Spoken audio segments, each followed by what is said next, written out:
Hi, mate.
This is the MODUS Super Series.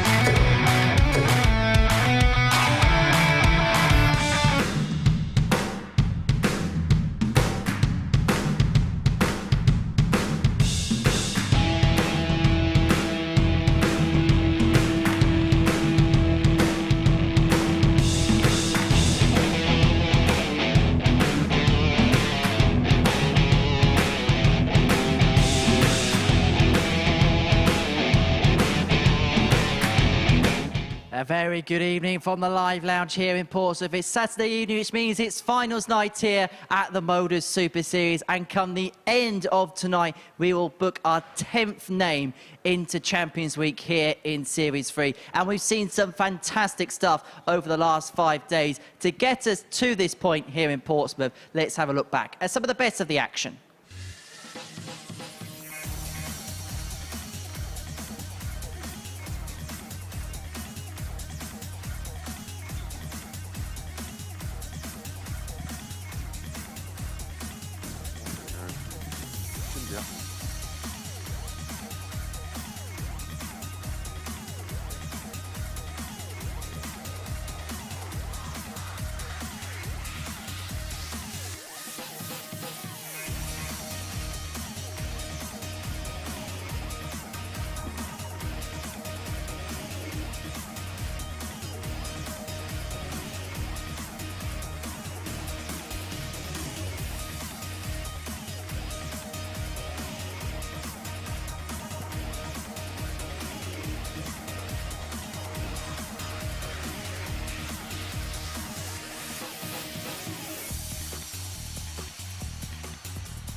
So that is what we saw over the last 5 days here at the Live Lounge in Portsmouth. Chris Mason, Mace the Ace, has been watching it here in Portsmouth, not Portsmouth. That's something completely different indeed. But what we have seen over the last 5 days is a fantastic just standard altogether.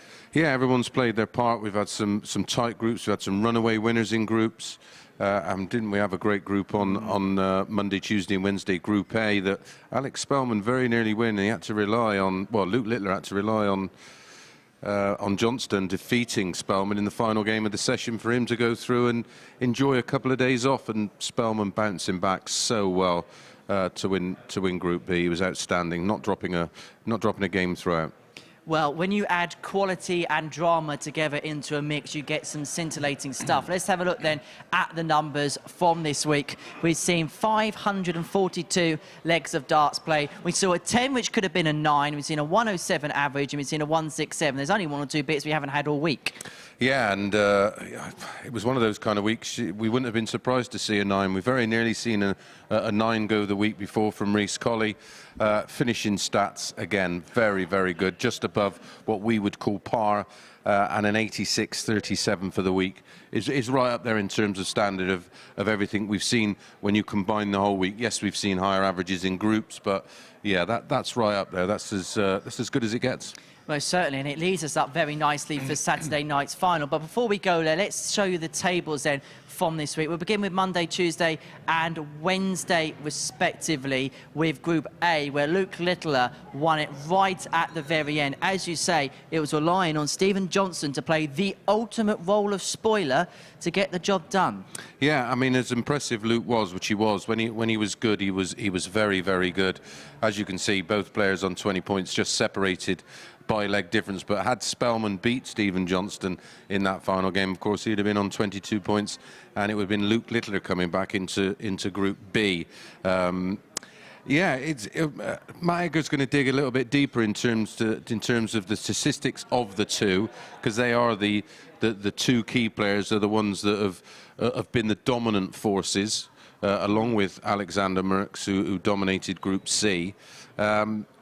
But their stats are going to be closer than what you imagine. Well, let's quickly rattle through Groups B and C then, shall we? This was Group B on Thursday, Friday night. Alex Spellman, the perfect card, and Nathan Girvan showed a lot of character to get through.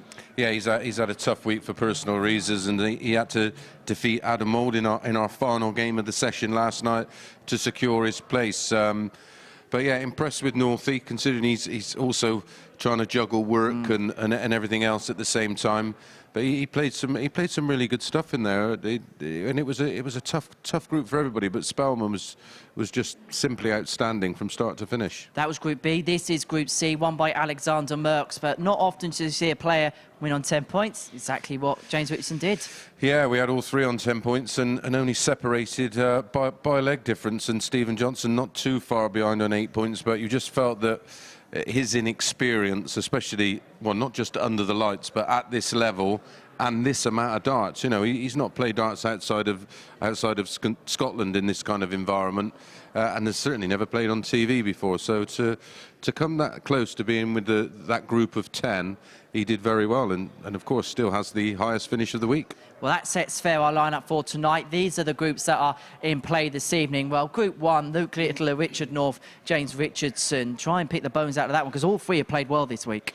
Yeah, I mean, that on paper with Luke Littler, and it looks the tougher one, but for me, to try and separate Merkx, who dominated, and of course is a proven winner here, Spellman, who's been outstanding all week, and the one who looks to have the higher ceiling of those three in that group is Nathan Girvan. We've seen him flirt around the big numbers, so that's going to be an interesting group, and those early matches are going to be key. Well, let's see what the bookmakers make about tonight's proceedings then, because it is a tight one on paper, but they have Luke Littler out as the 2-1 favourite. But below that, well, they can't split Spellman, Merkx and Richardson. Yeah, I find that fascinating. I understand it because of what Luke Littler's been doing of late. But when you actually crunch the numbers, which Matt Edgar has done, and we'll discuss that in our opening match, you will see that the value is probably with Spellman. Well, that is what the outright betting said. But what is Chris Mason thinking about tonight, I wonder? Well, it is that time of the night again, where it is Aces Acker. It's an Assets Acker, which has got the ace on it. Yeah, interesting, that one. Maybe it will be an asset if it comes in. But yeah, Luke Littler minus 1.5 against Richardson at evens. Spellman again going for the handicap betting against Girvan at 6-4. And then North versus Littler, total 180s. That has a potential, well, both of it a lot of 180s. And of course, we've seen Northey in a few matches hit quite a few. If it goes deep enough, that match, it should get covered. And it's over 8-1. So if you are going to have a flutter on the Super Series, 18+, begambleaware.org. Well, our first game of the evening sees Luke Littler in action. The precocious 16-year-old talent reward his way to Group A glory on Monday, Tuesday and Wednesday. He takes on James Richardson, ruthless himself, the reigning ADC European champion. It's some way to start our night, and early on this evening I caught up with both players.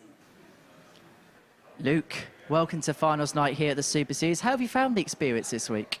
It's been perfect. I've loved being thrown on the stage. I threw 100 average. I threw steady 90s all week, and obviously I had a few days rest, and I just can't wait to get playing. Was it different to what you expected it to be when you walked in the room on Monday? Yeah, it was completely different to any tournament that I'm going to play into. Obviously, some results didn't go my way, and obviously I've top the group somehow, and now I'm here. And different dynamic tonight because you've got a bit of a crowd in to watch you. Yeah, I love playing on the stage, love playing against the crowd, so I think it should be fun. I think they're looking forward to watching you play. Luke, we wish you all the very best. Thank you. James, welcome back to finals night. You seem to make a habit of making it here. Yeah, I made it last time. But that went down to the last game, and I thought I was out, and I got told I was in. And I thought, nah, I can't be. And yeah, I was in, and I actually lost to Graham Usher in the final. To say, you've been so close to that £5,000 top prize, so you know what it's like to get to the mount. You just haven't been able to climb it yet. No, and that's my next aim. We've got to get that little step, get that step forward and win this, then get to the Champions Week. That's the name of the game. Is everything for you just building up those little steps, so you get through the finals, get through to the finals night, and then just move on for those little incremental steps? That's it. That's what I've got to do. Get through tonight, get some more competitions under my belt. And if I get through, we work towards Champions Week. It's not too far away now. I think it's this week 10, is it? Yeah. Yeah, so we only got a few more weeks, and then we're back here again, hopefully. Working your way into form. We wish you all the best, James. Good luck. Thank you. Top man, well, here we go then. It's the beginning of a Saturday night which promises to deliver here at the Super Series. The crowd were in fine voice. They're ready to go for a fantastic night of arrows. And it kicks off with Luke Littler up against James Richardson in the company of Matthew Edgar and Chris Mason. Thank you, Henry. Good evening. Welcome to Week 10 Finals Night. And we're going to be kicking off with the favourite this week, Luke Littler. He was the favourite from the very off. He was the odds-on favourite to win Group A, and he did oblige in that situation. Will he oblige in terms of winning the entire week? Takes on James Richardson, who was surprised to be here. He thought he was out. He thought he was done. But James Richardson is here. He actually turned down an invitation to the PDC Pro Tour to be here tonight to try and earn his place in Champions Week. Well, a week ago, well, just over, had a similar situation. Thank you, ladies and gentlemen. First ladies, Lucas Vennig. first. He thought he was out. Game on. And of course, ultimately went on to win the week. Let me cast your mind back a little bit further. Matt Clark. Yes. 57. The guy who was the runner-up of the entire series for Series 2 thought he was out in the group phase. Yeah, and went on to win the night. 100. So there's a bit of positive vibes for James Richardson. The only thing you've got to do in this group is think you've lost it, and then you can go and win. Turning a negative into a positive.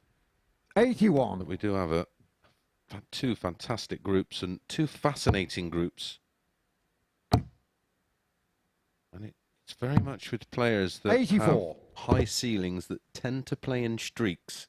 But the one player who is most definitely not 58. streaky is Alex Spellman. Yeah, we'll talk through the numbers and the data for you as the night goes on. But when last night finished, 100. I turned to Chris Mason and I says, when we went off air, I don't think anyone beats Luke Littler. But I wanted to find 57. an argument. I wanted to find a debate for that. I wanted to see if it was very short-sighted. It turned out it was. Because actually, when you crunch all the numbers 96. and turn them into leaderboards for the most 180s, leaderboards for the best checkouts, leaderboards for the running averages, the best average, 100. Spellman is either on par James Ricardo, or bettering Luke 121. Littler. Yeah, certainly something without digging deeper. Can he dig deeper into the bullseye? Game shot on the first Oh, leg. James despite the Richardson. max, James Richardson pops in 1-2-1 for a 15-dart break of throw. Yeah, I mean, on the surface Second of leg, things, James to and throw first. Game on. I suppose because we've seen so much dynamic style of play from Luke, you think he'd be 134. dominating every aspect of the game, and it's just not the case. In fact, when we look at the 6 100. players we've got tonight, checkout-wise, Luke Littler's actually ranked 5 out of 6, 32.86%, which has been a bit of a weakness for him if there was one, where he's got 85. 2 darts that are double in his hand. Those sort of low combinations just haven't been going.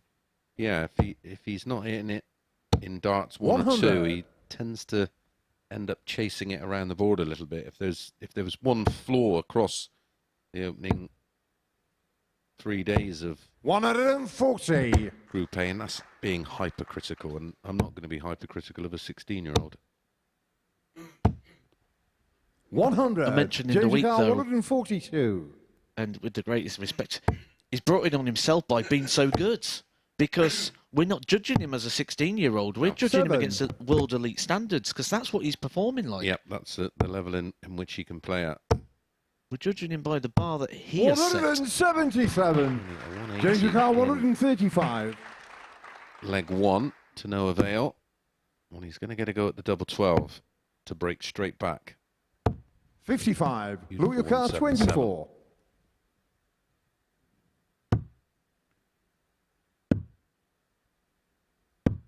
$18. James Ricardo, 80. Little flaw just showing itself, but that was earlier on. Another example here is James Richardson's actually the worst according to the stats at the finishing, and he's took out a 1-2-1 in the first 40. one. Luke He's trying Ricardo, to work 6. around the 2 blockers there to find the tops. Down to the very bottom of the board. The north and Game south shot of on the the board second being leg. utilised. Luke Littler. The last couple of darts, and Luke Littler breaks the throw straight back, and we're level again. He mentioned a couple of things in that interview that I really enjoyed listening to, actually. He mentioned a couple of good points in there. One, he says he loves the stage. He likes playing with a crowd and people watching. 97. Which is a good job, because that's where he's going to be playing most of his darts throughout his life. But he also mentioned that he's really enjoyed the experience and he can't wait to get going again, which you say about the enthusiasm. He's been playing in local opens while he's been waiting for this. Yep. Yeah, he went to one at the Phoenix on Wednesday night, one I've been to myself. It's a fairly local tournament in Portsmouth, and he went down there and won that after winning Group A on Wednesday. Grabbed a bit of dinner and 85. went and played some more darts, just what you need. And won, which is what he tends to do. And there is actually an unconfirmed rumour that he also popped in a 9-dart leg whilst he was there. 99. Yeah, I didn't actually get the opportunity to confirm or deny that. 140. James Richardson. If not, maybe he could just give us a 9-darter tonight. Then we'd Yes, be able please. to confirm it. Yet to see a 9-darter go in on this stage on a 24. finals night. James Lucar, That 136. bounce out. James Richardson now, with the experience he's got, well, no, he's got 6 darts here from 136.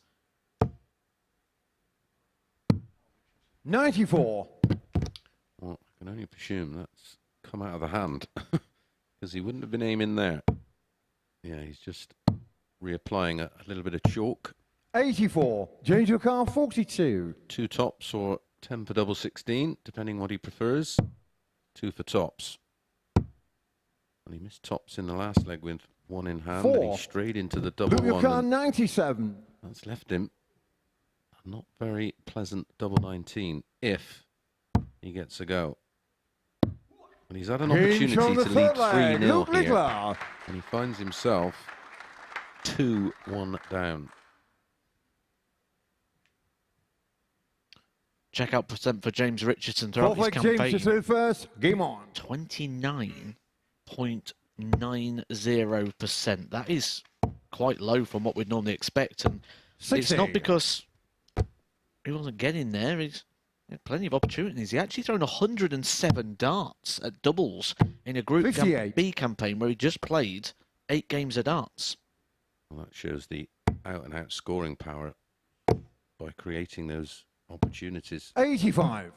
But to give you a contrast, Richard North also qualified through Group B and qualified 96. playing the same amount of games.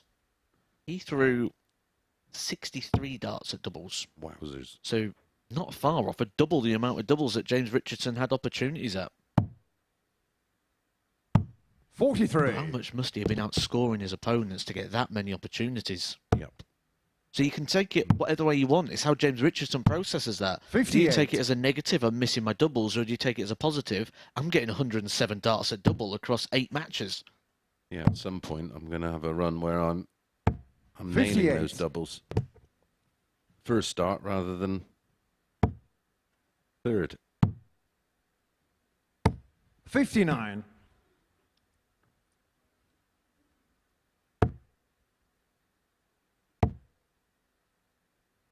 85. Left the big fish. Yet to see it this week. We have seen a 60. 167. James Lucar, Stephen Johnstone, our 170. ADC qualifier, who left us yesterday in Group C, got that one, but this is on. And We've seen a 160, haven't we? 87. 151s, Luke 152s, Lucar, 148s. 170. well, Luke Littler's told us he's going to do a 170 this week. He has. 55. James Lucar, 83. But practicing for tonight's finals, he actually broke a point. Fortunately, had a spare. 51. Luke Lucar, 115. Seems 90. Seems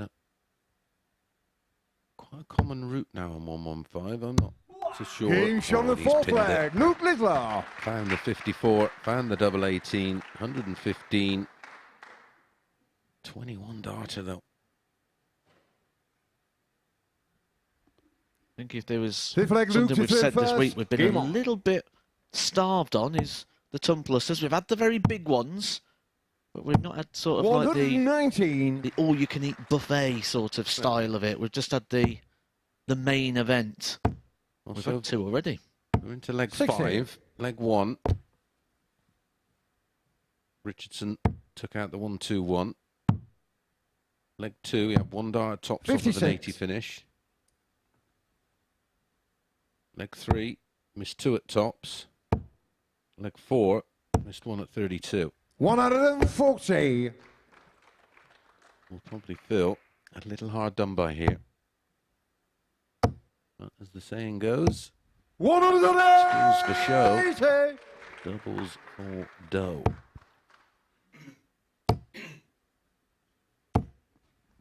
Louis Carr, 146. Well, we're getting a bit of a show then on that analogy. Back-to-back 180s. 69. James Carr, 121. He's took this already today. He took it in the opening leg. It was a slightly different route that time. 57. Louis It Carr, was also a different 77. outcome. This is a match opportunity for Luke Littler, who's got 2 darts. Double 5. Game And shot Luke in the Littler, match. the Luke favourite to Littler. win this week before a dart was thrown, has started his campaign on finals night. Absolutely perfect. A 4-1 success over James Richardson, which will put him in a very good position moving forward for the rest of the night. James Richardson will be back later on this evening to see if he can book his place into finals night. But before then, we're going to move over to Group 2 for Alex Spellman and Nathan Girvan. This is the MODUS Super Series.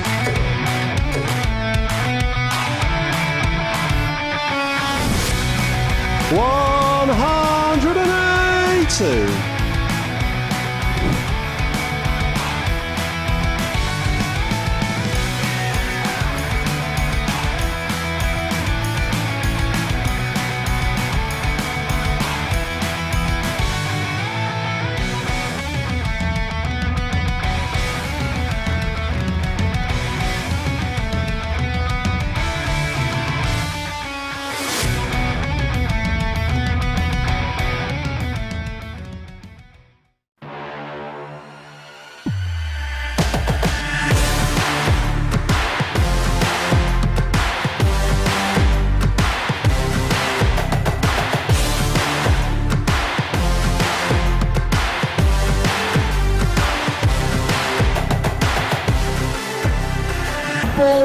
Joe Taylor, Garrett Tilly, and board 2, Craig Nixon, Robert Young.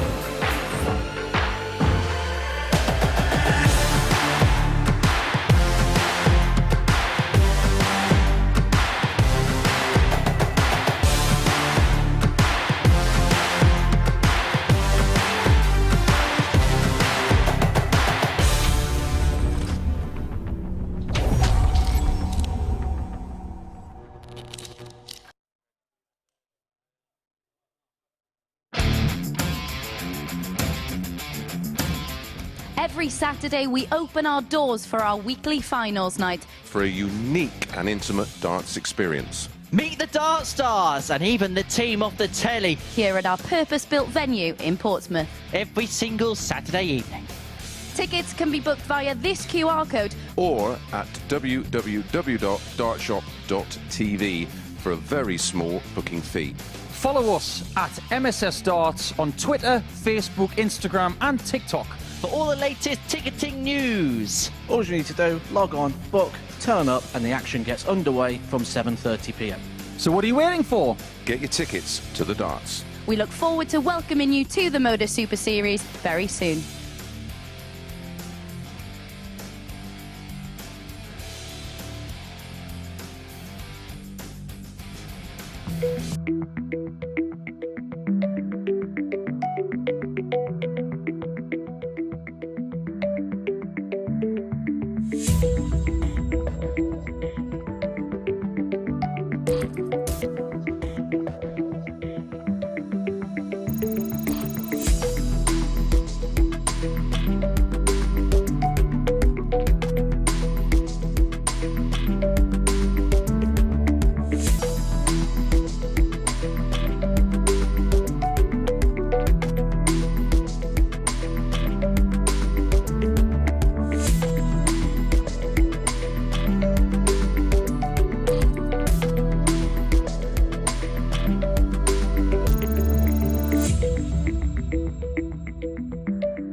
Wow, what a start that was for Luke Littler, getting his campaign underway here on Saturday night to a perfect start, getting the better of James Richardson by 4 legs to 1. Doing so with an average of 85.01, 2 180s in the process, 4 out of 10 when it came to the outer ring as well. Really impressive stuff there from the Newt to get his Saturday night campaign up and running. Well, game 2 of our night sees the first match that we're going to see in Group 2 this evening. It's going to involve Alex Spellman and Nathan Girvan. Alex Spellman on debut in this competition this week. The American, who's been a fantastic player, has been a huge asset to the CDC Tour over the last couple of years, has proved his worth most definitely in this particular tournament. He went through the card in Group B unbeaten and came so close to qualifying courtesy of Group A. Meanwhile, for Nathan Girvan, he made his way through Group B last night on Friday evening, got the better of Adam Mould. It was a winner-takes-all contest in that one. And it's his first time in finals night here at the Super Series in this carnation in Portsmouth anyway. He did make it through and won a week back in Southampton. So it's the first time under the lights in front of a crowd for Girvan in this competition, but it's something that he's not a stranger to, having played in 3 world finals in the youth category in 2 different codes. So let's hear from both players then before we get this one underway, beginning with Spellman, reflecting upon his first week here at the Live Lounge in Portsmouth and the possibility of becoming the first American player to make it into Champions Week. Alex, welcome to finals night here at the MODUS Super Series. How have you found your first experience of this competition? It's been great. I had the highs of the first day, the lows of, not closing it out on Wednesday, and then the high of picking it right back up over the last 2 days. So. What were you saying to yourself between Wednesday and Thursday? Because obviously you won every game in Group B. Was it a case of it's just a brand new group, just try and... Something along those lines. Like yeah. it didn't really matter if you win Group A because you're going to be back here for another shot. Well, not that it doesn't matter, but there's just there's not as much pressure on Group A as there is Group B and C because now you're in your last shot. So I had a lot of good moments the first 3 days, and I just came in. We had some guys joining us that hadn't been playing, so maybe they weren't as fresh and ready. I mean, they were fresh, but maybe not quite as ready. And I had some success against Nathan, so I felt pretty confident going into it. So into Saturday night, does it feel like a different dynamic? Got the crowd in tonight, and obviously finals night, Champions Week up for grabs. Oh, of course, there'll be more noise and stuff, but not too long ago I was playing in front of a crowd at the CDC. Crowd doesn't bother me. I actually, during the CDC, if you watch some of the matches, I'm actually interacting with people sitting right in the front row during a match. I just, I can usually context switch, and as soon as I step to the line, I'm ready to go again. So. And I'm sure they're looking forward to watching you play tonight. Alex, wish you all the very best. Yeah, thank you. Nathan, welcome to finals night here at the MODUS Super Series. Looking forward to it? Of course I am. It's always nice to be here on a Saturday. It's the first time I've been here on a Saturday in Portsmouth. Obviously, I won a week in Southampton, but it's different. We've got the fans here. It's on a good stage, and yeah, looking forward to it. I was going to say, you've had a few near misses as far as Saturday night's concerned. So is it almost like a relief that you've now managed to get through to here? Yeah, I think so. Like, obviously, I believe in myself. I'm good enough to get through, and when you don't, you're a bit down, but you bounce back stronger. And obviously, to be here is a nice little treat. So see where the night takes us. Obviously, it'll be the first time now you've played in front of a crowd here at the Super Series, but I get the feeling you'll be the type of player who'll actually embrace that. Yeah, I think in big moments, like to give it a little one now and then, but yeah, it'd be nice to actually do it in front of people and not just at the 4 walls. Well, we've seen you here a fair bit at the Super Series, so how nice would it be to get yourself over to Champions League if you were successful tonight? That's the goal. We focus on game by game and see where it takes us and stay level-headed, and we'll be all good.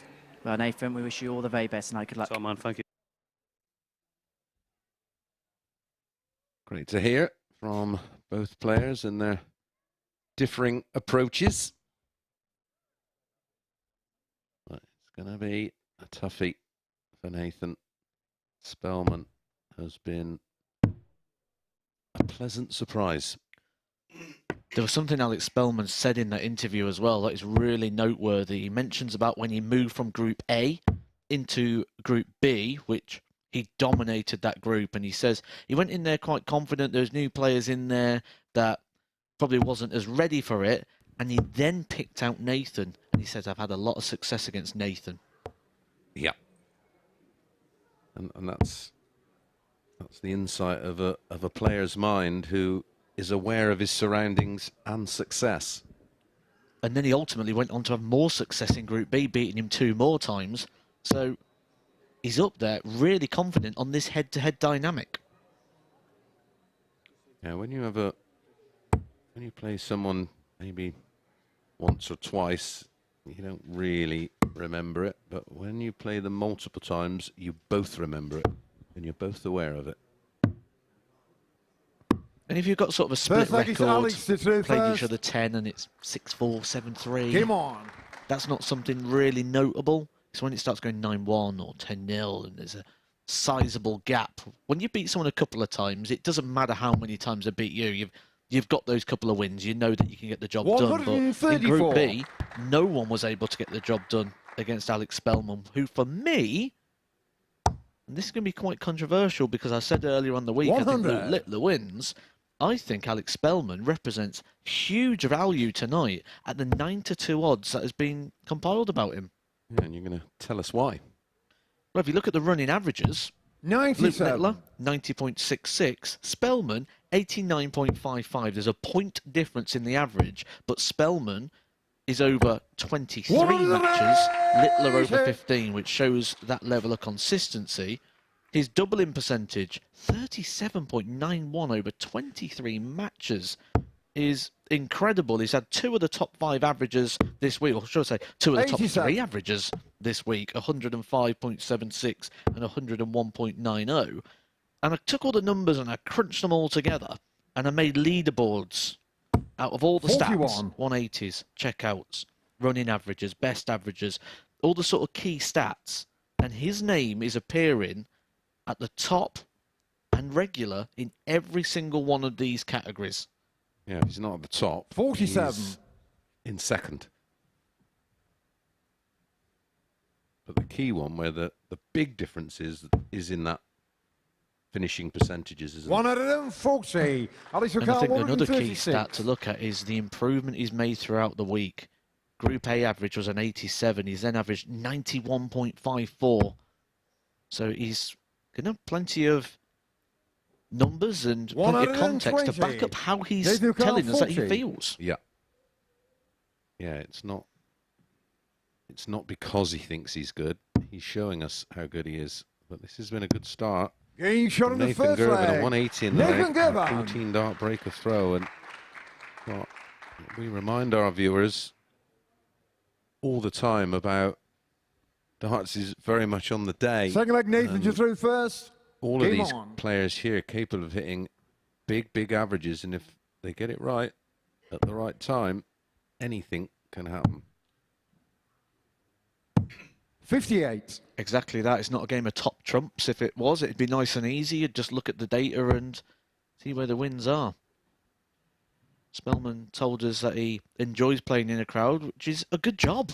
60. Because he's going to be playing in front in a very big crowd over this summer at New York at Madison Square Garden. He's one of the qualifiers for the North American Championship, which was won last year by Leonard 100. Gates. That title brought him over to the UK, and we're seeing him in events such as the World Championship at Alexandra Palace. Yeah, that will be Alex's goal, I'm sure. 101. Where the numbers do ultimately count. It's not how you start a match, it's how you finish one. And we've seen lots of play where in the early 81. stages people are hitting big averages, but more often than not they sort of level out to in and around their running totals. It very rarely differs.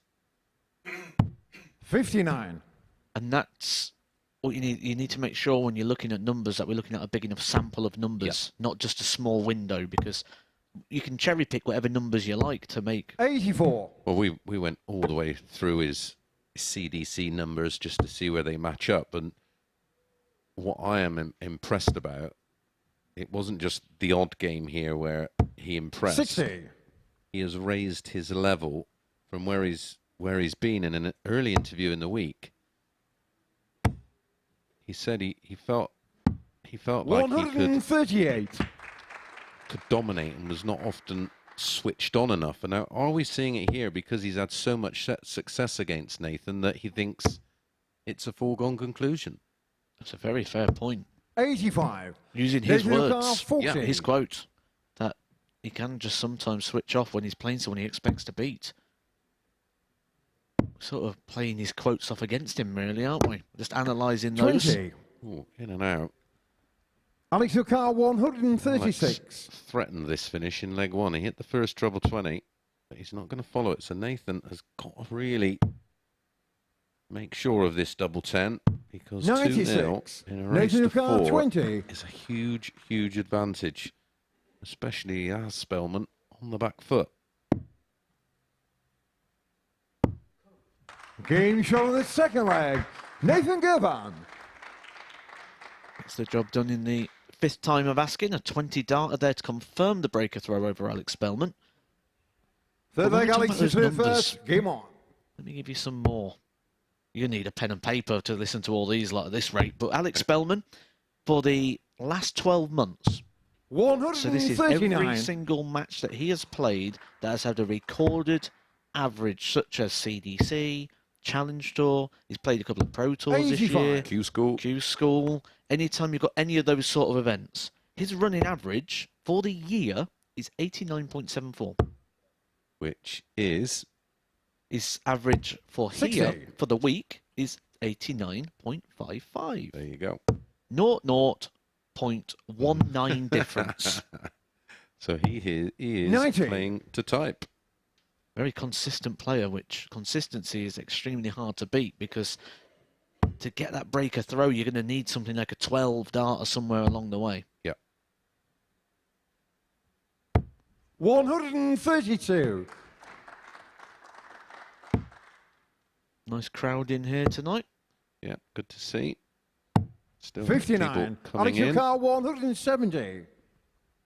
The stragglers. There must be that new QR code. Yeah, absolutely. 58. A tungsten T-Rex. That will be available shortly for you to 66. Alex Carr, scan with your phone. 112. If you're a little bit like me and not into all that kind of tech, then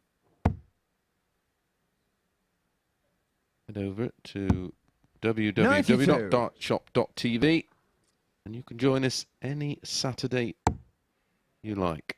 It's a £1 booking fee just to reserve your ticket. Arrive at 6:30 on a Saturday night and come and enjoy Alex Carr, 20. night of darts. Trust me, you'd want to be here next Saturday. We've got a fabulous lineup for you next week. As always, every dart on our 12. MODUS Super Series YouTube channel. And of course,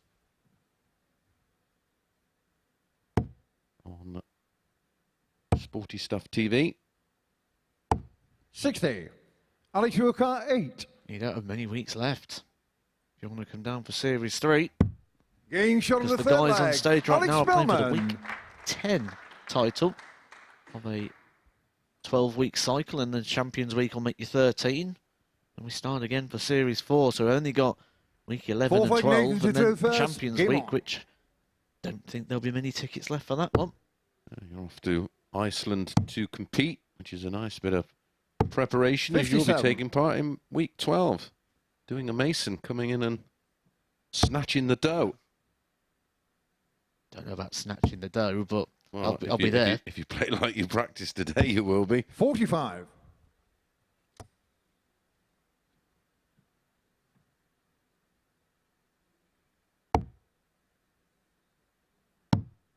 Big leg in the context of the match for Nathan. 134.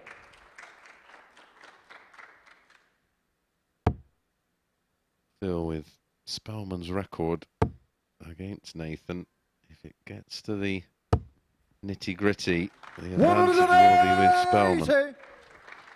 Might just give him a small percentage opportunity, just maybe even a 2% difference, but that might be all it takes to turn the result. 135. Yeah, absolutely.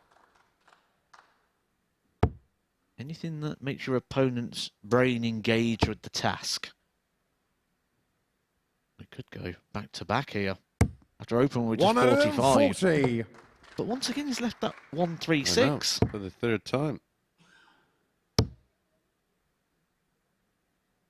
100. Alex Yucal, hit 140 to leave 35.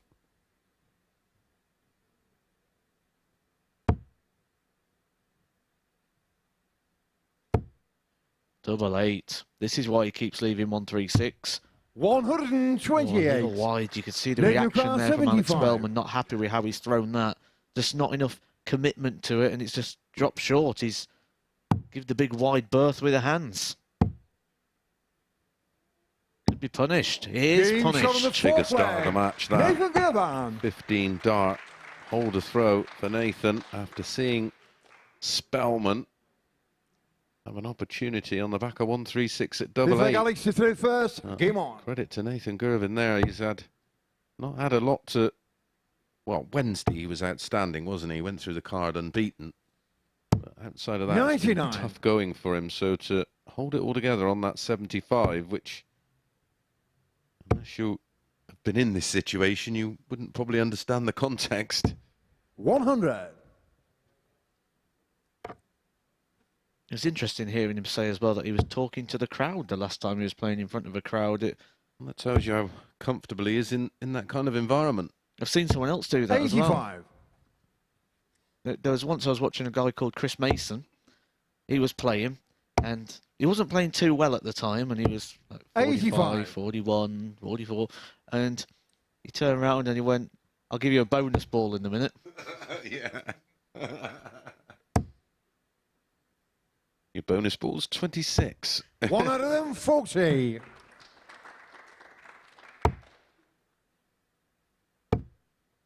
Oh, 180 would make the leg interesting. And he's poked one. And there's that 136 again. Some strange patterns. It's got to go. This isn't because Spellman's dropped his levels. He's averaging a 93. It's because Nathan Girvan is just finding. And at all the key moments. 19 sheer, 4 of them leave tops. 96. Well, Alex Spellman 127. can take the 127. And game. And game. He's not going to do it. So it's in your hands, Nathan. And you can see the reaction after seeing that treble 5 go in. 55. Nathan Yucal 40. Don't want to jinx it, but beating Spellman 4-1, that leg difference could turn out to be huge. 20. Alex That Yucal could be 72. mightily important. That is a red pen moment. And by that we mean of huge significance. If Spellman polishes this up, we could be looking back at that moment when we're wrapping up Group 2. And he has been so good at this. 48. Wow, went the other way. Nathan Yucal 20.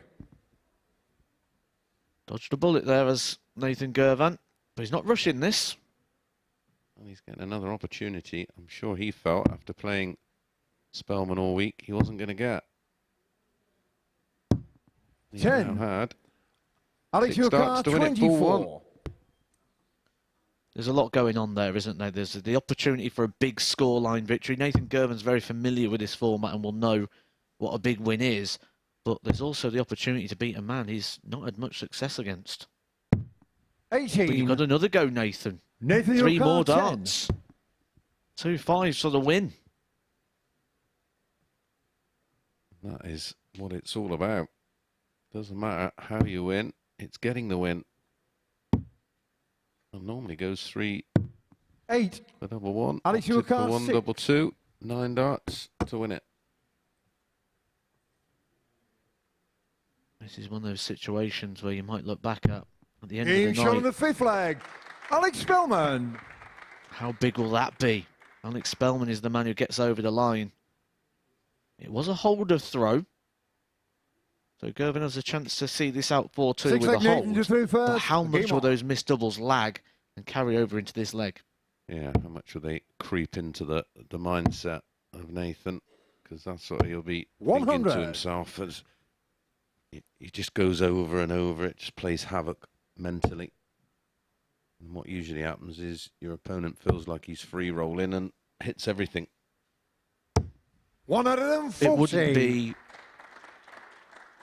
out of the thought pattern here to think maybe Nathan's even thinking, I just can't beat this guy. Yep. Just can't put him away. Even when I play well and create the opportunity, it's still not happening.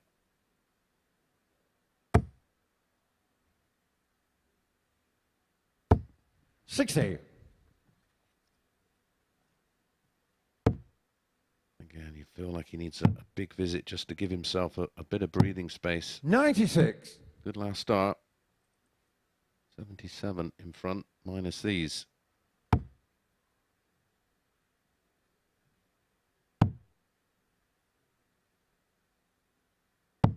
$81. You know, we can give him all the advice and all. You just can't allow any negative thoughts, but it's virtually impossible in such a 85. high value game. Well, when you cross that yellow line, which you'll see at the back of the stage there, you go up the stairs, you walk over the yellow line. When you get to that point, a lot of the time, everything you've learned and know just goes completely out the window, and you're just sort of making it up as you go. Yeah. 85. Nathan Carr, Tips and 139. advice, and I'll cross that line in a few weeks' time and do the total opposite. Yeah, well, that's I totally understand that because I was the same, and 59. you give out all this Alex advice, Carr, and, 135. but don't apply it yourself. Do as I say, not as I do. Won't get a dart at the ball, so Girvan should get more match darts. 63. Nathan Should Carr, get 80. one as long as he stays straight.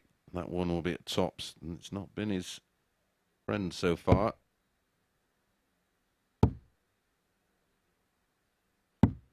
40. Alex He is Carr, into 72. double figures in terms of match darts.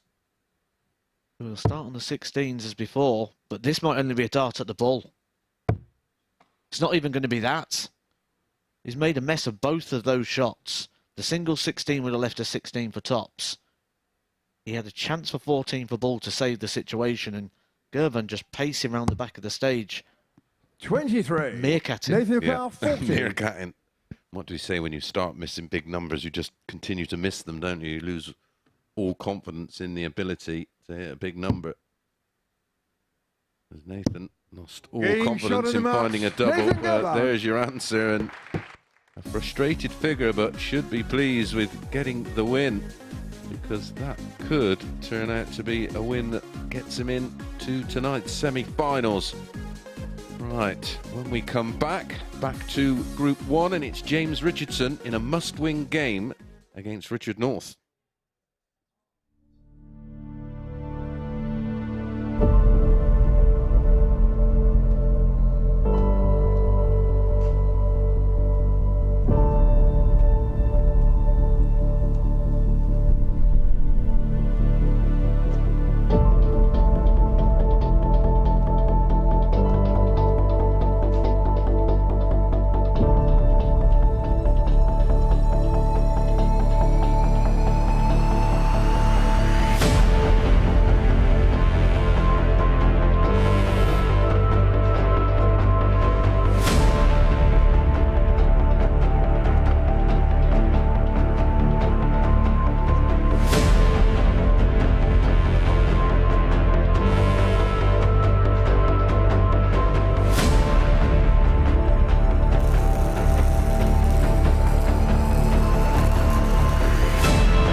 Welcome back to the MODUS Super Series, where Nathan Girvan has got the better of Alex Spellman by 4 legs to 2. The man who started off as the 8-1 outsider coming into tonight gets the first victory on the board for him. Let's have a look at the stats then from that particular encounter. Nathan Girvan with an 80.11 average, getting over the line in the end. 2 maxes to his name, 4 out of 19 on the doubles. So Girvan, 4-2 winner in that one, the first match of Group 2. So let's move in back to Group 1, because it's the middle match of that particular group, and it's going to see James Richardson in action. Now, we saw him lose out to Luke Littler by 4 legs to 1 in his first game of the session. Now, he's going to take on Richard North. Now, he finished second in Group B on Thursday and Friday evening, respectively, and back here at the Super Series finals night, like he was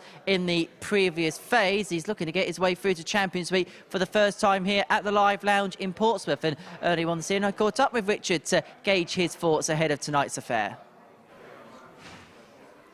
Richard, welcome to finals night here at the Super Series. How would you reflect upon your week? I've been very hit and miss, just done the right stuff at the right time. It's not been great, but I'm here, so I've got a chance. Into tonight's final, back in front of a crowd. You're getting used to this type of environment, aren't you, here at the Super Series? Yeah, it's starting to work. It's took me a while to adjust to it, but yeah, it's going in the right direction. It looks as if you're playing some of the best starts we've seen you play for a little while. At least that was some of the comments that we've mentioned in the commentary box over the last couple of days. Do you feel like the game's getting back to the Richard North of old? Yeah, I do. In practice, I can't miss, but it's weird. When I get onto the hockey, I feel really uncomfortable. I'm not comfortable, but they're still going kind of where I want them to go. But when I start feeling confident and comfortable, I'll be fine. And what would winning here tonight mean to you? Yeah, it'd be brilliant. Obviously, we all like to win. You don't come to darts to lose. So, yeah, I want to win, and it'd be nice to get into that Champions Week. Well, Richard, always a pleasure chatting to you. We wish you all the best tonight. Cheers, Henry. Thank you. Richard North there, looking ahead to his game against James Richardson here at the Live Lounge in Portsmouth. Well, before we get this one underway, we thought we'd have a look at some of the best bits from this week. These are the top-tier statistics from Week 10 here at the Super Series. Well, as you can see, we've had 6 ton-plus averages this week, a heck of a lot in the 90-plus region as well. And look at the 180s per game graphic as well. Over 2 on average per game in each of our groups this week. That represented a good standard throughout. So really, really good top-tier stats there for Week 10 here at the Super Series. Well, let's get into our third match of the evening then, shall we? It sees James Richardson pitted up against Richard North. The crowd are most definitely ready for this one. They're going to roar their approval for both players. And watching this one in the commentary box is Matt Edgar and Chris Mason. Thank you, Henry. Well, quite simply, it's a must-win game for James Richardson, and well, he's got to win big due to the defeat to Littler 4-1. Richard North, plenty of local support, but a win for Northie. And he takes Luke Littler through with him, and Richardson is out. Joining us for the first time, our 6 players are here via their exploits in Groups A, B and C throughout the week. Winner of Group A, the top 2 in Group C, and the top 3 in Group B, and where they finished in those groups determines which groups they go in tonight. 2 groups of 3, they play each other once. Top 2 from each group make up our semi-finals. Winner taking away £5 and a place in Week 13, which is Champions Week. To throw first. Game on. Champions Week consists of our 12 weekly winners. £20 first prize. Just going to open here by saying well done to Henry Deacon there on the interview with Richard North, because last time I was here, Richard North was here as well. Paul Nicholson did the interviews. He asked Richard North one question, and then the next thing Paul Nicholson said was, "Thank you, Richard," because he spoke that much that he couldn't get another question in. I think Henry got about 4 or 5 questions in there, so well done, Henry. It's not easy to get questions in with Richard North. He is one of the talkers of the tour, and left quite a legacy for that. Well, talking of that tour, he was 95. 32nd in the world. Qualified for the Grand Prix, which takes some doing. Well, he was #1 on the Pro Tour Order Merit at one point. Yep. 100. And you say about being the top 32 in the world, but he was seeded for the Pro Tour events for quite some time. But then just started to find this form that he's described here as hit and miss. Yeah, and interesting. 97. I think it's something that we all suffer with. We never tend to replicate our absolute best on stage or 60. in massive games. Richard Car, And that's due to 129. the anxiety of the situation. But when you can still do it in practice, it still gives you hope that it's still in the locker and will come out. And at stages in Group B, it certainly did. He had a 89. 95.12 in a demolition in the latter stages of the match against Nathan Girvan. He hit 3 180s, 66% on the double. 140. High finish of Richard Car, 160. 40.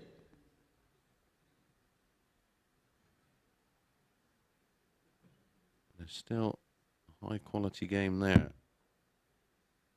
This has been a solid start if you can find. 30. Wow. James Car, 80. James Richardson took a heavy defeat earlier to Luke Littler, 4-1, which means he wants to guarantee his place without having to worry about the last game. He has to win this 4-0. Yep. Otherwise, he's going to be sat around watching 60. that Richard last game Car, between 10. Richard North and Luke Littler with an ideal scenario in mind. And the dart in each of the first Game 5 shown the legs of the first match leg. against Littler. Richard North. At least one dart on each leg. Bit edgy. Just showing the wobbly hand, indicating a bit of nerves. Second leg, Richard to throw Which, first. again, goes in with what he was Game saying in on. that interview. He says, in practice, he feels like he can't miss, but in a game, because despite the fact they're going where he wants them to, he just doesn't feel comfortable. 23. How does he get over that? Well, it's a long, drawn-out process. If you had the answer, you'd be a billionaire. Yeah, it's a long, drawn-out process that will have to go down to, first of all, 140. checking over his throw, his equipment, because sometimes people are using things that work, but just because it's working or working to a degree, we sort of hide behind that level of success and don't look for that next step. 180. We look at people like even Phil Taylor, 16-time world champion. If he had the right people around him, 100. could he have been a 20-time world champion? Yeah, but the thing with Phil as well, he continued to make small adjustments, even when he was throwing darts from the gods. 100. He continued to look for improvement. And like I say, I think sometimes we think, yep, this is perfect, and we're too scared to change. And we 56. adjust, we change. We'll change things like height, body composition, muscle mass, how we process the world. I certainly don't think like I did 5 years ago or 10 years ago. No, same. Our brains evolve. That's why there is such word as experience, because how the world impacts us will decide how we respond to that. 42. That's what we always say. I wish I knew what I knew now. 48. Richard Car, There's always that really good 156. conversation where you say, if you could speak to the 20-year-old version of yourself, what would you tell them? Go to bed, Mason.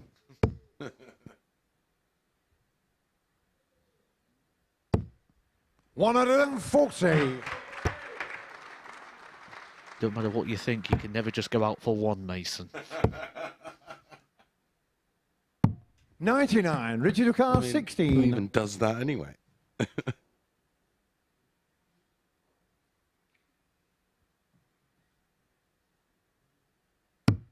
Game shot on the second leg. Richard North. Sort of have a shower and a shave and get ready, and put on some tidy clobber and think, right, that's me. I'm going out for 1. Third leg, James to third first. I'm going out for 21. It's probably why I just don't go out anymore. James Richardson is in trouble of going out. 140. Sure in a completely different sense, because he lost his first game 4-1. And he'll be disappointed with this if he is to go out of this phase, because he did turn down the opportunity to go up to Barnsley, I believe, as a Wigan, to take part in the PDC Pro Tour as a Challenge Tour invite. He has set arrangements in case he gets the call for tomorrow. So he will be going to the Pro Tour if 58. It comes down as far as it did today. Yeah, I'm not sure trying to make that commute and then play today would have been wise when there's so much money. 137. Especially after working so hard to make the finals night. I spoke to him yesterday and he said it wasn't even a consideration. It was just, no. 41. I want to get through to finals night. And if you listen to his interview, one thing I really like about James, whether he's playing well or not, he's got this undivided confidence, because he was giving that interview as if he was saying, oh, and then I'm back in a couple of weeks. 44. This is Champions Week. And he's just got that utter belief. Yeah, and he's probably got the week booked off work. And I think that comes down to someone who's played through so many ups and downs, but always somehow seems to turn it around and come back winning tournaments. And then, yeah, his form may dip, but he doesn't lose confidence in his ability. He just keeps that bounce back ability. Keeps believing. Well, he plays darts 8 nights a week. 119. Richard Ducar 80. Twice on a Sunday. Tournaments up and down the country. He said he wants to play a few more tournaments. I don't know what more. Yeah, well, we said that when we listened to the interview. I'm like, has he found an 8th day in the week to cram some more competitions in? The third leg, Richard North. Good stuff this from Northie. 14 dart breaker throw. He's got the double break. He's averaging 94. He's just one of those people that Fourth leg, live Richard and to breathe first. darts. Game on. He will be doing something very soon. I know that he's very proud of, actually. He's going to be playing for England, representing his country, but he's also going to be doing that alongside his son, Josh, and that's the first time we've seen a father and son partnership taking an international lineup. So both of those will be pulling on their England shirts, and I know that they're both mightily proud of that achievement. 140. It's a very tough thing to eventually get to do. And it certainly was, back in my day, almost a closed shop. 130. Average now up to 98.22. James has 59. Improved on his opening match numbers. He's averaging over 90. Finished with an 86 against Luke Littler. 40.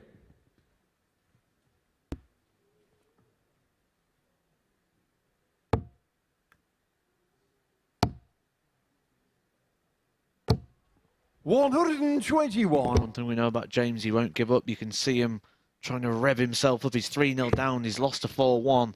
And look how much fight he's still got. And this is something that if you're watching at home and you're at the beginning of your darting journey, take a lot of notice, take a bit of inspiration from James Richardson with that.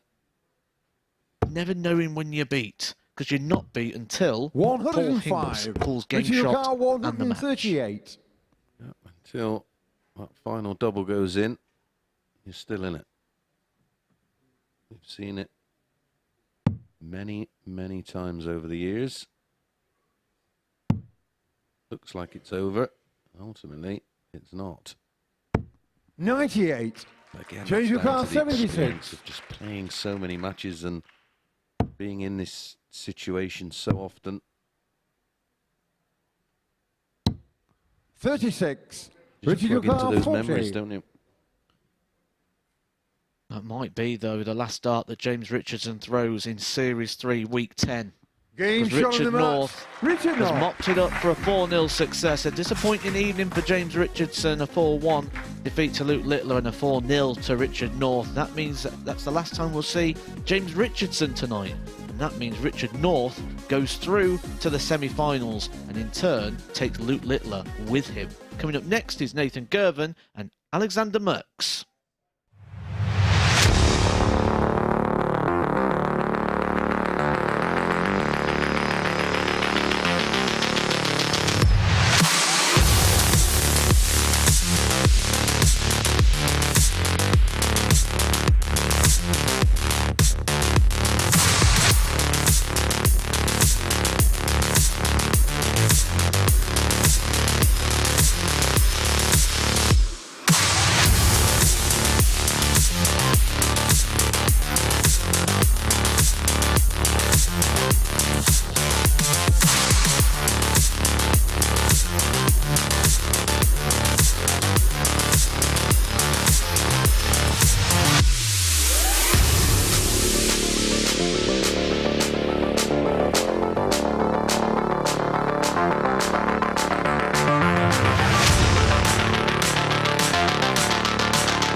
Yeah, welcome back everyone to the MODUS Super Series, where before the break we saw Richard North secure his passage through to the semi-finals here at the Live Lounge in Portsmouth, in the process eliminating James Richardson from the competition. Well, let's have a look at the statistics then from what was a 4-0 success for Northie. Very good performance as well, 93.9 for the average, couple of maximums in there, and 44% when it came to the outer ring. As for James Richardson, unfortunately his night has ended here at the Live Lounge in Portsmouth. But earlier on this evening, me and James had a little bit of a one-to-one on stage together, and we spoke about almost this resurgence in his career. ADC European champion, call-ups onto the Pro Tour. He had one today, but decided to play here, and just how everything just seems to be clicking together once again for Ruthless, and where the ambitions lie for him ahead. Here was me catching up with him on the stage, one-on-one earlier.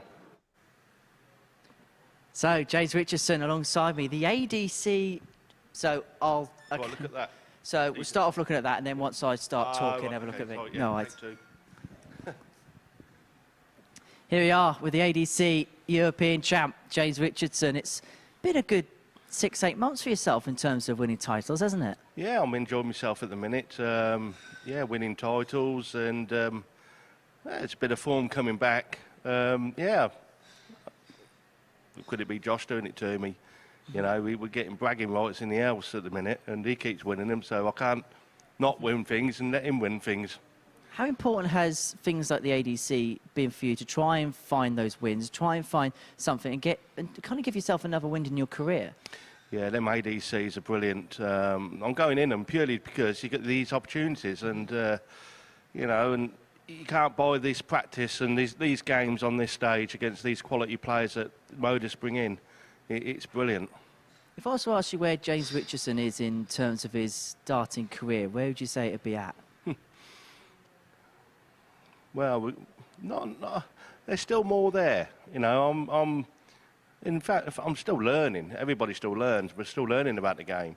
You know, you got these young talents coming in, and you got to control your, I don't know what the word is, against these youngsters that are really battering the boards. And I mean, the old fellas now, we're still producing. You got the seniors, these old fellas in there. I might be there next year. You know, I'm not there yet. I've got one more year to go, but yeah, that's it. Yeah. Obviously, we've seen you this year have that PDC Pro Tour call-up. How much was that a nice thing for you to have this year?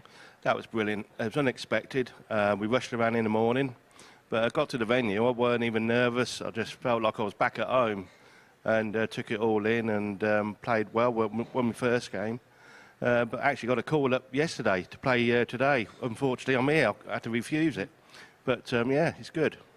And, of course, I suppose it must be a nice thing you have that opportunity. I suppose for players to have that opportunity to have options in terms of their diet career now, where back in the past, if you didn't have a tour card, the options that a player had was very finite. Yeah, very fine. Now, the options are available everywhere. Everybody's got options. What am I doing? Oh, next week I'm playing for England. So there's another option for me. Me and my son are playing for England, internationals. That's the first time in my career I'm in pit for England. How much has Josh helped you bring your game on? Because obviously he's had a really good couple of years himself. He's an England international. Have you two actually helped each other? I think we do. We spur each other on. Like I said, it's bragging rights. If he wins one, I've got to go and win one. That's how it is. We can't. It's all to do with, well, I'm betting you, Dad. No, I'm betting you, son. Sort of thing in there. And it's good. It's good competition. It's all banter, really, but it's good competition. We've seen you do some fantastic things here. We saw you get the first ever 9-darter against Josh in Southampton. What has this tournament meant to you? This tournament means everything to me. Everybody wants to get through to this Saturday night and win the actual $5 grand to get to Champions League. I haven't done it yet. I'm come here tonight. I want to win it, like everybody else in the back room. You know, I just can't put too much pressure on yourself. I just got to go there and relax and just let them go, and we'll see what we do tonight. Well, James, we've really enjoyed chatting to you, get to know you a little bit better, and we wish you all the best of all your darting endeavours. Thank you very much, and also up the town. Yeah, great to catch up with James Richardson a little bit earlier on this evening. Unfortunately, he has departed the competition, but we will see him for definite in Series 4 because he's qualified not once but twice for Series 4 here at the Super Series, courtesy of his exploits in the ADC system. Well, Game 4 sees the first match of the night for Alexander Merkx. He takes on Nathan Girvan, who was victor in his first match of the evening against Alex Spellman. A win for the Scot would mean that the final match of Group 2 would determine the second player to go through alongside Girvan. Well, early on the scene, I caught up with Alexander. He looks to make it to Champions Week for the second time in succession. Alex, welcome to Finals Night here at the Super Series. This is becoming a very familiar conversation. Yeah, it's the third time already. Very happy to be in it. What's the secret to qualifying for Saturday night? Because you've done it every single time here. I don't know if there's a secret because I've played in the night group, I've played in the morning group, so I've done it all. But yeah, I don't know. Going into Thursday, Friday Group C, it felt like a bit more of a confident Alexander Merkx. Was there a difference between Monday, Tuesday, Wednesday and the Thursday, Friday group? Like I said yesterday, not something about the confidence, but a little bit more about the materials. Switch to another dart, the same setup, but a new grip, new point, just like that. We've seen you get to Champions Week before. Does the taste of that prior give you that extra little bit of motivation to come back again? Yeah, I absolutely loved the Champions Week and I want to be back at it. Well, Alex, we wish you all the very best tonight. Thank you very much. First chance we're going to get to see Alexander Merkx tonight. And he'll be taking on Nathan Girvan, who's already picked up a victory today. It was a 4-2 success over what I thought was a bit of value in Alex Spellman. But Alexander Merkx has had a bit of a misfortune or a changing of fortunes throughout this week. He actually finished bottom in his Group A campaign and then completely turned that around to win Group C. We've seen this before. My mind goes back to Graham Usher. Yeah, absolutely. Familiar with each other. On Monday, Merkx defeated Nathan 4-1 on a day that, well, he himself had a bit of a disaster. Bounced back on the Tuesday with a 4-0 win over Merkx with a 95-43, a couple of 180s and a 168 Second, ladies and gentlemen, first leg is Nathan. On Wednesday, it was another win for Nathan. Game on. He was 4 out of 7 on the doubles, 180, 91.5 average. How much confidence will he have taken from that 42 win over Spellman?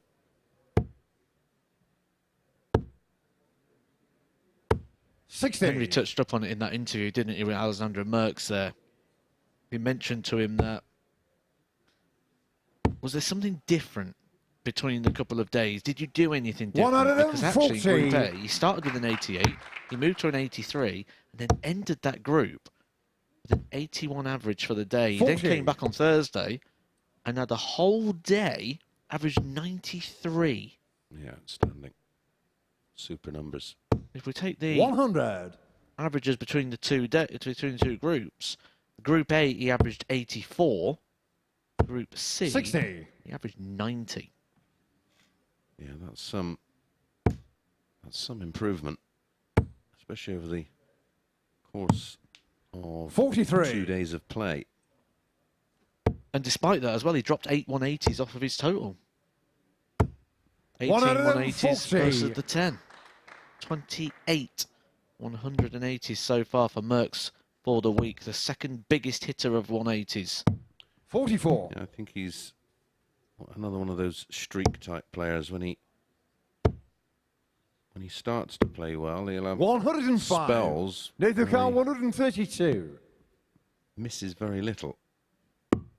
We've seen that from him already. Broke 100 average this week. A average of 100.20. 54. Our fifth biggest average Alexander Carr, 96. of anybody this week, which is an average of 15 darts. Getting shot on the first leg, Alexander That Merkx. one is a 17 dart leg, but it is enough to break the throw of Nathan Girvan. Well, it was a leg that was just looking to be going in the direction of Girvan, and then 140, Second leg, Alexander to third 105, first. out Game at on. 96.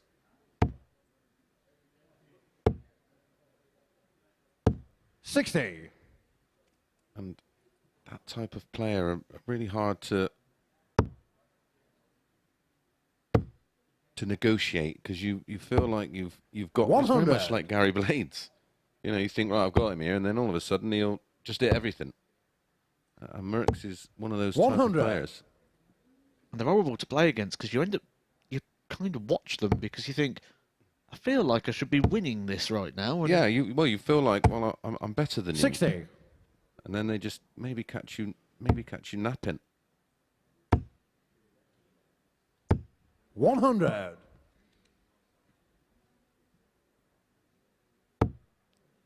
These two in the same group, Group 2, with Alex Spellman. 100.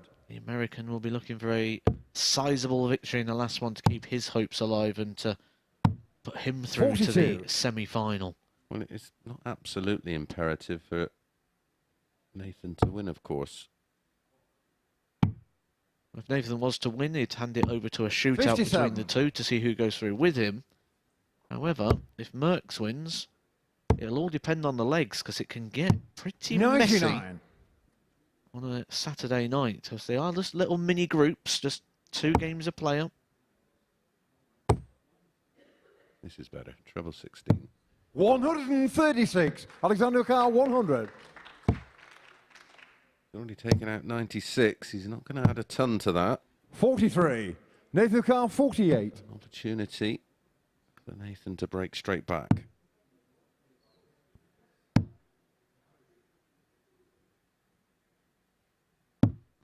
$32. The Alexander double Carr, trouble 57. continues.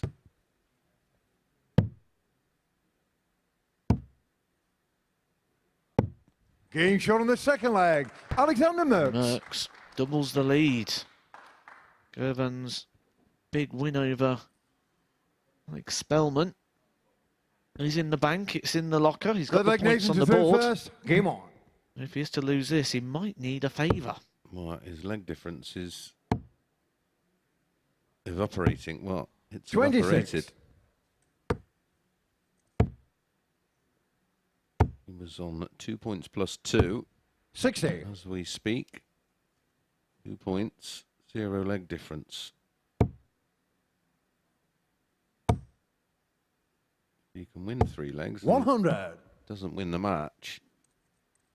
He's safe. 67.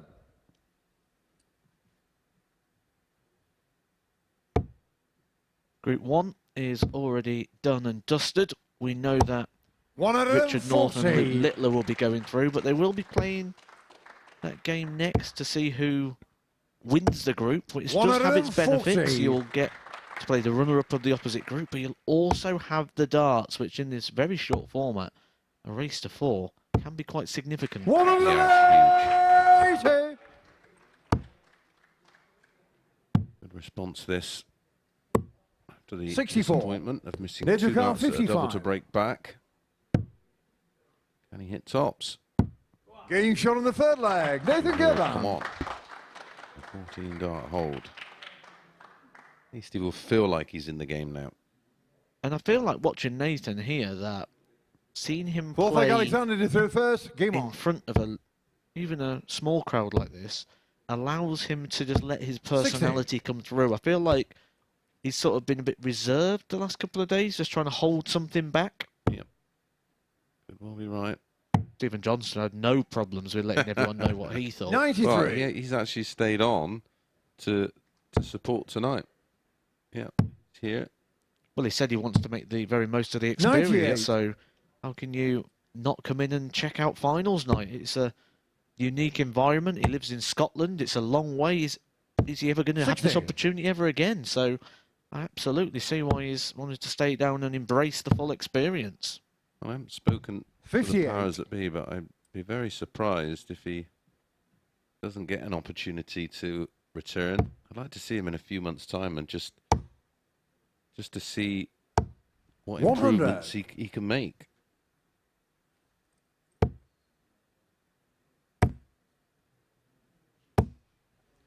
That's the first 180 of the night for Alexander Merkx as the 180 cards loft into the air for the second time in this match. 98. Alexander Carr, The treble 105. there just to put a little bit more pressure on the 105. 57. Nathan Carr, 150. Of his range. Which is now. 58. Alexander Carr, Just gotta watch that 48. aggressive final dart. Getting shot on the fourth Finishing leg. here. Alexander Merkx. Merkx. He's ahead in the match 3-1, behind in the average, but the doublings 3 from 4, 75%. It's interesting Nathan to that throw he first. is. He's Game behind on. in the average, like you mentioned. But yet I feel like he's needing Merkx to make a mistake to let him into this game, despite the fact he's averaging 93. Yeah, well, it was a mistake from Nathan, which ultimately gave 46. the advantage in this match to Merkx. Those 2 missed darts at double 16 140. consolidated the breaker throw in leg 1. 100. It's a race to 4, having the mentality being 2-1 up to 2-1 down with a break is obviously massive. 58.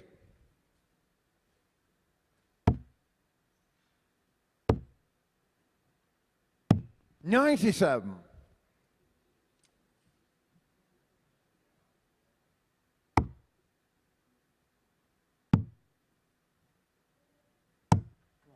$96.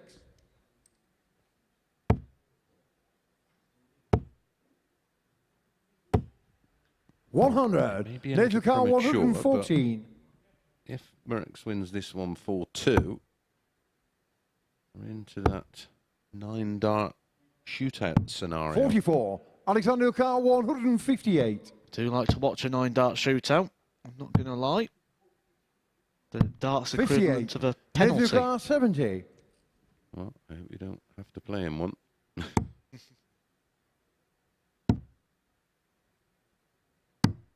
38. Alexander Carr, 100. To the wire, literally right on it. 80. Nathan Carr, 32. Reprieve. This is what I mentioned before. It feels like for him to get these opportunities, he needs to see Alexander Merkx miss something. Big dart. Game That shot would on have the been fifth a red leg. pen moment there for Nathan Girvan. Girvan, but he holds his throw in the end. A last dart in hand for a 21 dart leg. It doesn't matter if it's a 21 or a 9. Puts the leg on the board. Sixth leg, Gonna need Alexander to to throw find something first. Game big on. here.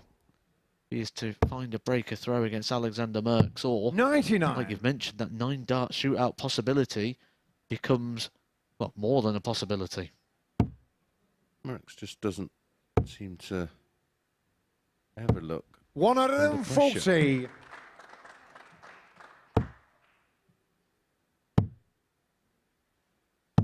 $96. Just when you're playing him, you think, well, I've got it here, got an opportunity, and then just finds the trouble. 45. Preferred the dart, the 17s there. Triple 20 leaves 96. 170. It's 96 down to 210. Needs a 2-treble visit. Oh, look at the room. 180. Shot there.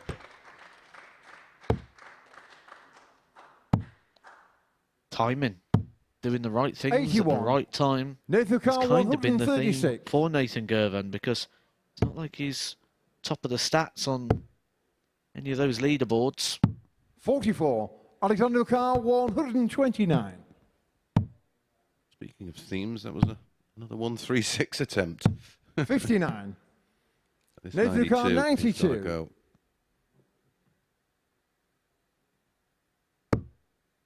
Oh, it's got to be double-double. Well, this leg 52. would confirm his Alexander Carr, position, 70. because he'd be on 2 points plus legs, which is the equation that you need.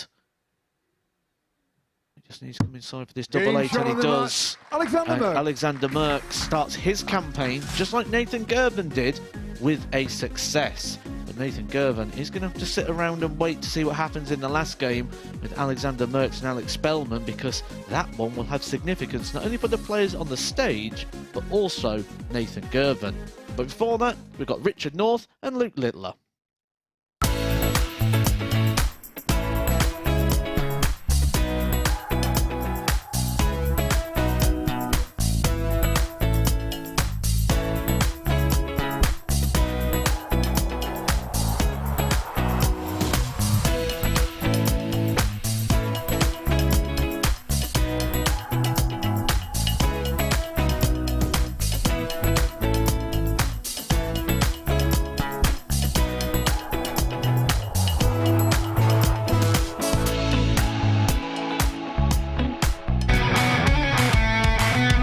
This is the MODUS Super Series.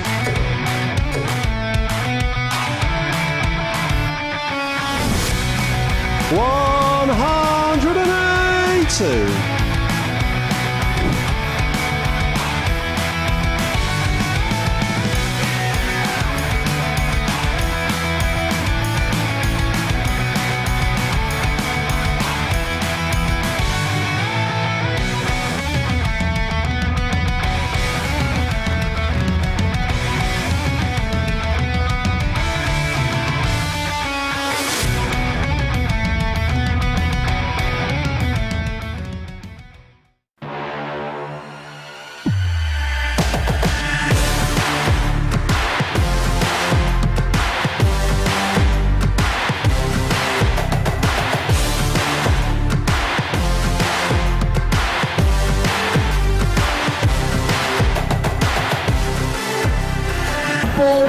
Joe Taylor, Garrett Tilly, and board 2, Craig Nixon, Robin Young.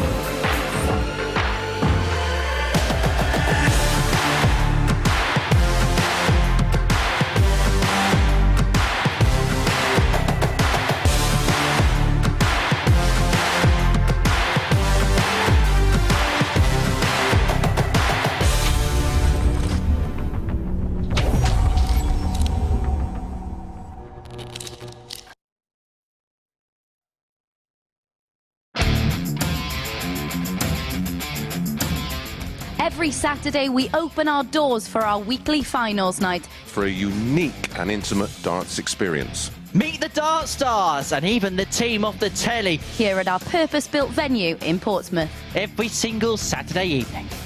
Tickets can be booked via this QR code Or at www.dartshop.tv for a very small booking fee. Follow us at MSS Darts on Twitter, Facebook, Instagram and TikTok. For all the latest ticketing news. All you need to do, log on, book, turn up and the action gets underway from 7:30 p.m. So what are you waiting for? Get your tickets to the darts. We look forward to welcoming you to the MODUS Super Series very soon.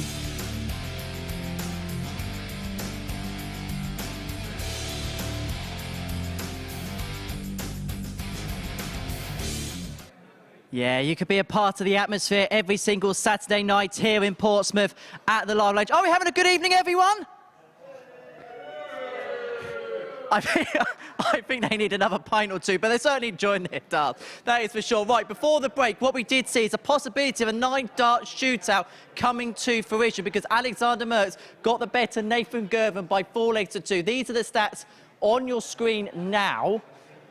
Here we go, Merkx doing so with an 82 average, 4 out of 8 when it came to the doubles. So Merkx possibly could lead us to a 9-dart shootout if Alex Spellman gets the better of Alexander Merkx by 4 legs to 2 in the final game of Group 2. Well, it's Group 1 that's going to be our focus now in our 5th game of the pool stages worth of fixtures. It's going to see the return of Luke Littler to action here at the Live Lounge. Now, we saw him win in the opening match of the night, 4-1 against James Richardson. It's been a little bit of a wait for him. It's been about an hour since we've last seen him in action. But early on this evening, I caught up with Luke with an in-depth conversation talking about his scintillating start to 2023 and how things really are exploding into life for the Nuke.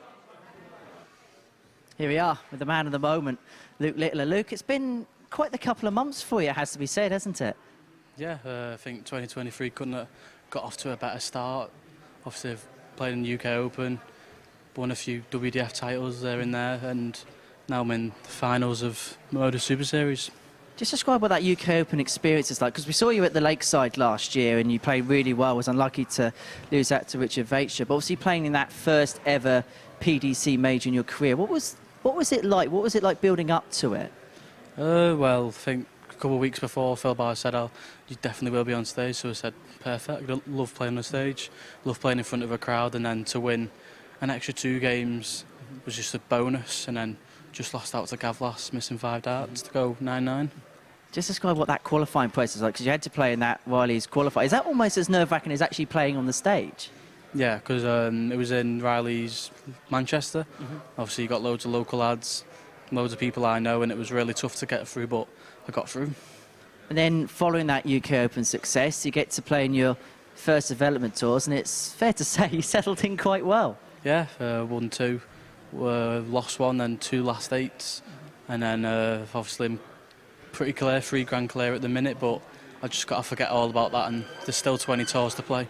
Is it all about taking everything one step at a time at your stage in your career? Yeah, obviously going into the development tour, I said it's just a learning curve, but obviously I'm clear at the top so far, so I just got to keep the form on a development tour going. It's a lot of new experiences for you, obviously this week being one as well. Do you try and take as much of it in your stride as you possibly can? Yeah, obviously it's another stage that I've played on, it's another crowd that I'm going to be playing against, but yeah. And then moving forward to 2023, have you set any goals or expectations, or are you still at that stage where you just want to take everything as it comes? I just take everything as it comes, have a practice at home now and again, and then my diary's packed, and I love travelling, love playing the game. Well, Luke, it's been great having you here this week. It's been great watching you play. And, well, he really is one of the stars of the future, isn't he? And you've been very lucky to have him here this week at the Super Series, Luke Littler. Luke Littler, who we're going to see in action around about 5 minutes' time against Richard North. So get your refreshments ready for what's going to be a very, very interesting game. They're playing for position in terms of a semi-final position here at the Super Series. But what they all want to do is get into Champions Week, which isn't too far away. This is what we've seen so far. It's amazing to think that it's all the way back in February that John Worsley sealed his place into Champions Week. He got the better of Andy Hamilton in a last leg decider to seal his place in the £41,000 occasion. Owen Bates had to survive match darts from Leonard Gates to win week 2. The 20-year-old from Exeter we will see here in a fortnight's time. Talking about dramatic games and talking about missed doubles to win the week. Jack May missed a dart at the ball. Yellow Klassen found this double 6. We're going to see the Cobra here in a couple of weeks' time. As for Scott Taylor, he put in the performance of all of the finals. He averaged 109 to get the better of Andy Bolton, who played some scintillating darts in week 4.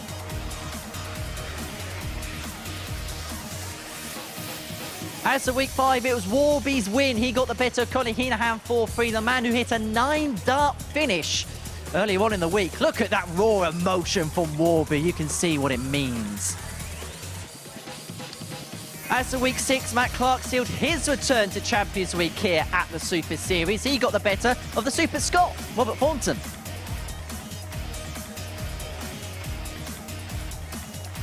Week 7 was simply Steve West. He got the better of Fallon Sherrock in the final by 4 legs to 1.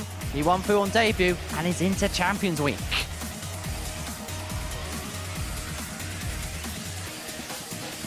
You can see what it meant to Steve West, and you'll also see what it means to Justin Hood. He was the outsider to go on and win this particular week, getting the better of the really impressive Canadian Jacob Taylor by 4 legs to 0 in the final. He was a true breakout star in week 8.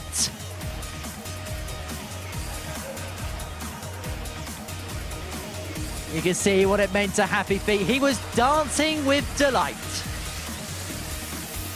And it was 7 days ago when Lucas Venig sealed his spot into Champions Week, getting the better of Big John Henderson by 4 legs to 2 in the final.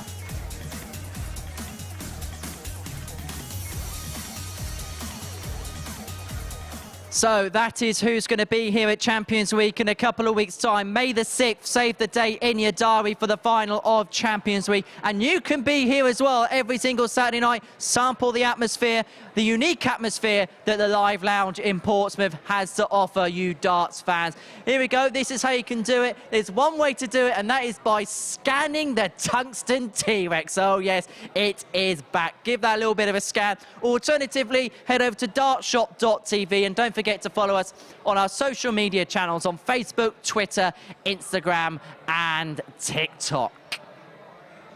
Well, we are about to get ready for our 5th group match of the evening. It sees the precocious 16-year-old talent, that is Luke Littler, in action. He got the better of James Richardson by 4 legs to 1 in the opening match of the evening session. Up against him is Richard North, who went 1 better against James Richardson. So both players are secure of their survival as far as the semi-finals are concerned. So we're going to see them after 10 o'clock here on Sporty Stuff TV. However, there's always an important order of business when it comes to the Super Series, and that is ensuring that you finish top of your group, because by doing that you have the advantage of throw when it comes to the semi-finals later on in the evening. So still a lot at stake for both of these players. They know they're going to be in the semi-final, but who is going to top the group? That is what we are going to find out on that stage behind us. The crowd are ready, the players are ready. Let's hand over to the commentary box and to Matt Edgar and Chris Mason. Thank you, Henry. Yeah, the other advantage, of course, winner of the match plays in the first semi-final, so you get a nice bit of a break before the final, Matt. It does come around quite quick, and then you've got the ball up to do as well. So when you come off that second semi-final, you've got a minute or two, then you've got to do the ball, and then it's pretty much time to go again. You don't have too much time to do anything other than maybe go to the toilet quickly or have a quick drink or a very small bite to eat. It would be a small bite, it'd be a mouthful. Thank you, ladies and gentlemen. First leg, Richard is through first. Yeah, they're just playing for position here. Winner goes top, has the throw in the first semi-final, and will play the runner-up of Group 2. And the permutations there of, well, 60. More about that when we get to it. Well, before a dart was thrown this evening, I was looking ahead at the fixtures, and I thought if there's a game that has potential to 45. be match of the night in terms of the group stages, I thought this was it. Well, this might be a game where Richard North might bring out the best in Luke Littler, and we could see some real big hitting in this one. 121. I agree. He played at a nice tempo that will suit both. 100. Seems a very level-headed young man. It was interesting to hear from him with Henry in that interview. 41. I think he just loves playing darts, and I suppose when you're that good, why wouldn't you? 96. I think whether we listen to him talk or we watch him playing darts, we always have to remind ourselves he's 16. Yeah, he's 100. He's a young man in any walk of life, but 85. Playing darts at senior level, I'm winning titles at senior level. Any real comparison, I suppose, 54. is Michael van Gerwen, and he went on to have a decent enough career, I suppose. Yeah, the only other person I can put in that category is Stephen Bunting. Yeah. 137. Richard Ricard, 125. Somebody was senior transferring. events. Yeah. Well, I remember when he was 65. voted Luke Youth Ricard, Player of the Year, 38. and it was him coming on stage at the embassy. Game shot on the first leg. Luke Littler. Break a throw in leg one for Luke. Little 17 darter.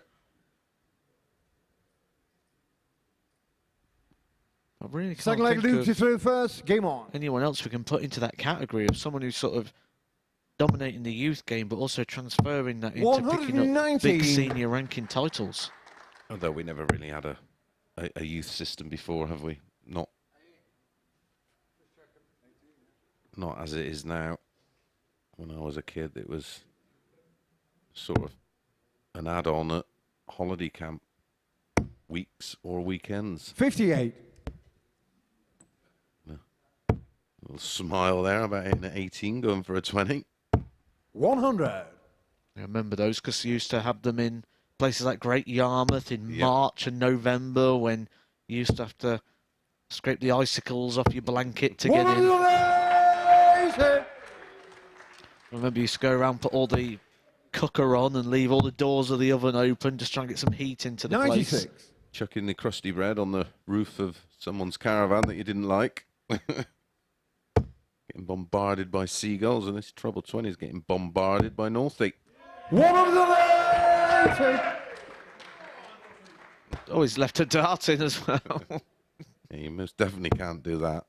Can't put a defender up there. 56. Some of the players that Richard get to the Ricard, hockey that quick 83. and start throwing, that going back like that, he might have got speared. I've never seen the opponent's player get 51. their dart Robin Hood. Luke Ricard, 130.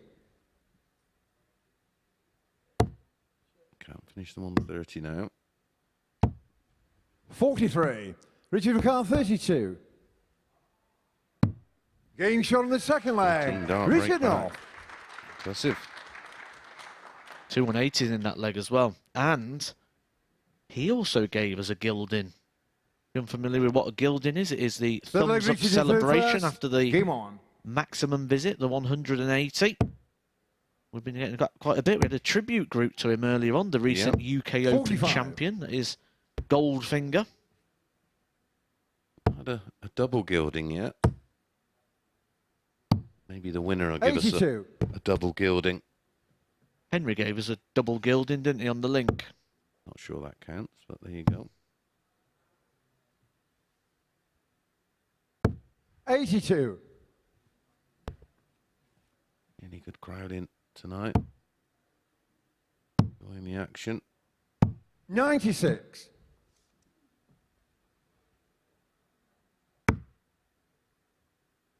Big youth academy down in Portsmouth as well, so it'd be 100. interesting to see the amount of parents coming out just to observe this young man, hoping their own 11. offspring get somewhere near what he's achieving.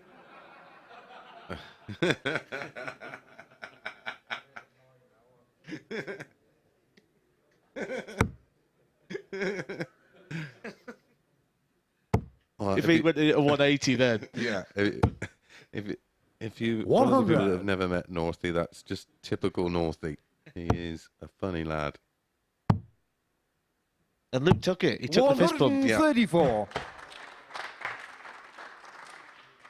It would have just been so ironic. If Richard North would have then gone up and hit a 180 at that shot, that could have been one of my favourite moments in darts. 59.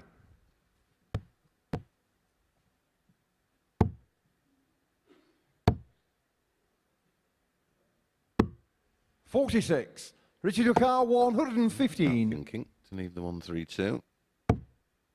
Can still finish. 60 ball.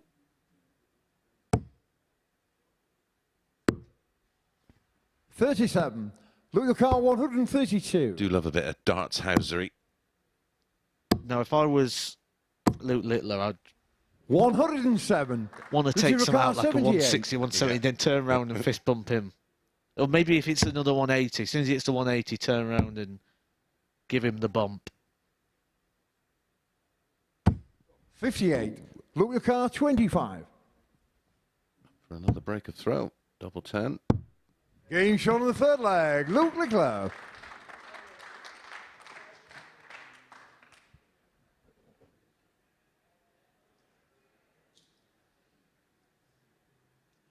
Fourth leg, Luke to throw first. Game on.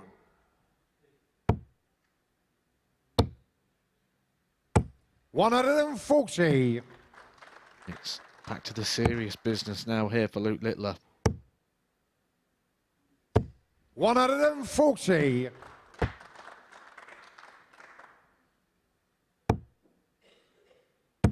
Seems to have that rhythm and speed all of a sudden in the action. There's a bit of zip.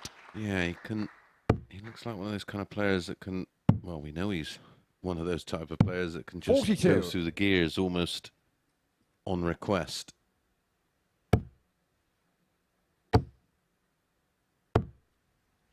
You don't win as many titles as Luke Littler has if you haven't got that ability to do that.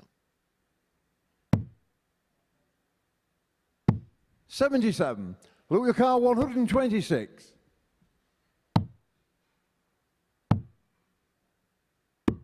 $101. Richard, Even contemplate laying up. Richard, you require 242. Paul Links is joining in as well. 100. Luke O'Carr, 25. And played in a good spirit, a good competitive spirit. 5. Wow. Richard O'Carr, Nice on the double 10. 142.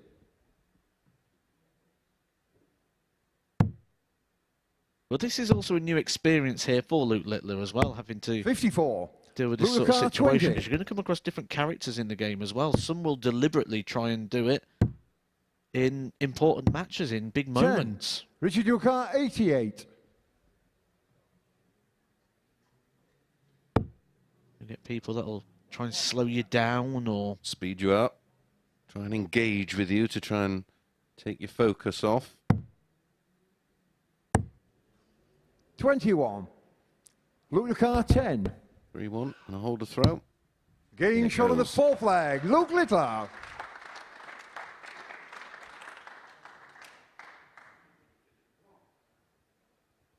just to remind you, both players are already through to the semi-finals. Richard is through first. James Richardson was in this group. He was eliminated earlier on. Lost to both players, 4-1 and 4-0 respectively. 100. Yeah, they're playing for position. This is the final match of Group 1. Winner will have the throw in the first semi-final against the runner-up of Group 2.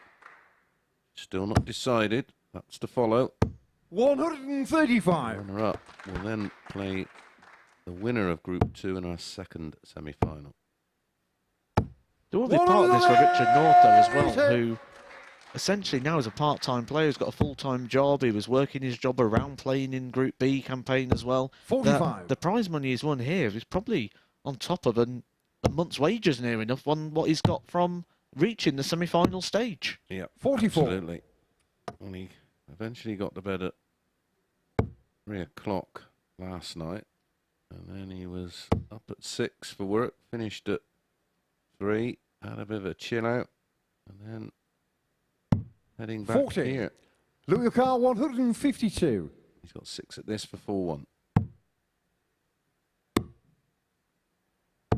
42.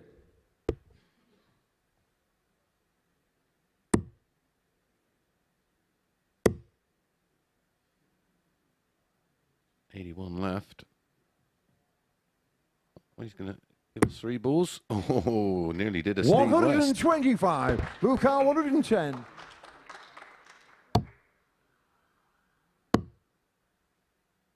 He did go ball. Game shot in the match. He went Luke ball. Littler. Fortunately, found a small 18, which left 32.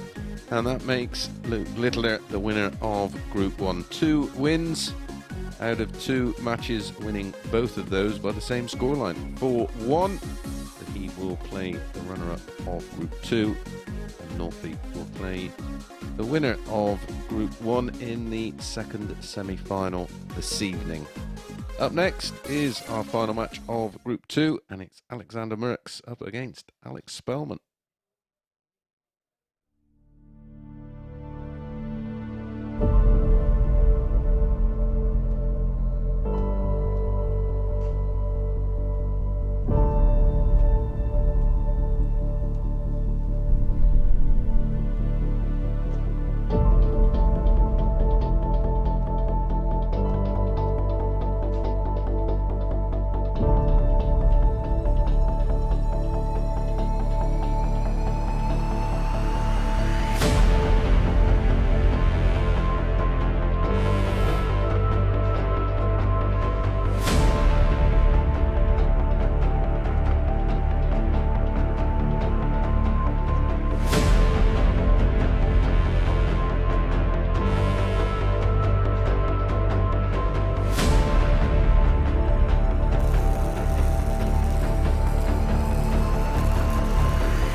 Welcome back, everyone, to this, the MODUS Super Series, where before the break we saw Luke Littler seal a second 4-1 victory of the night by getting the better of Richard North by that particular scoreline. We can have a look at the stats now on your screen. Luke Littler winning with an 84.35 average, North 81.25.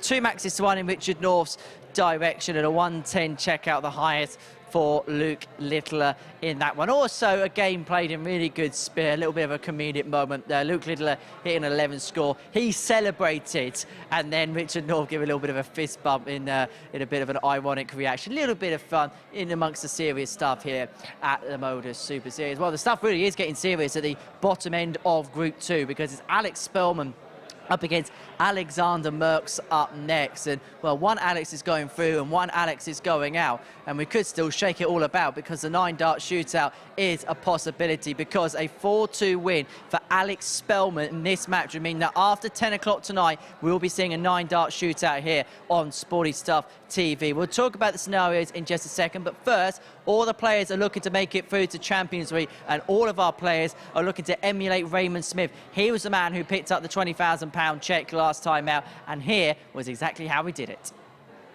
That does not guarantee that this one Throw will. first. But the way that Game Clark has on. performed in this final, when he's thrown first, has been nothing short of miraculous. 12 weeks of darts, 12 winners, 6 41 down to the finals night, down to 4 for the semi-final, and now down to the last leg. If that doesn't sum up the whole thing about MODUS Super Series, nothing does. It's a marathon, this thing. This is game 1,352 in this series, and it will be the very last leg of it. What did I say about Matt Clark, who opened at 140, 180, he's regular on his throw. All of a sudden, one treble will feel like gold. 60. And all of a sudden, you're creeping into treble 7. It takes someone like Raymond Smith now to hit a 140 here. And he might just do it. You can hear a pin drop in here. Everybody can hear the darts hitting the board.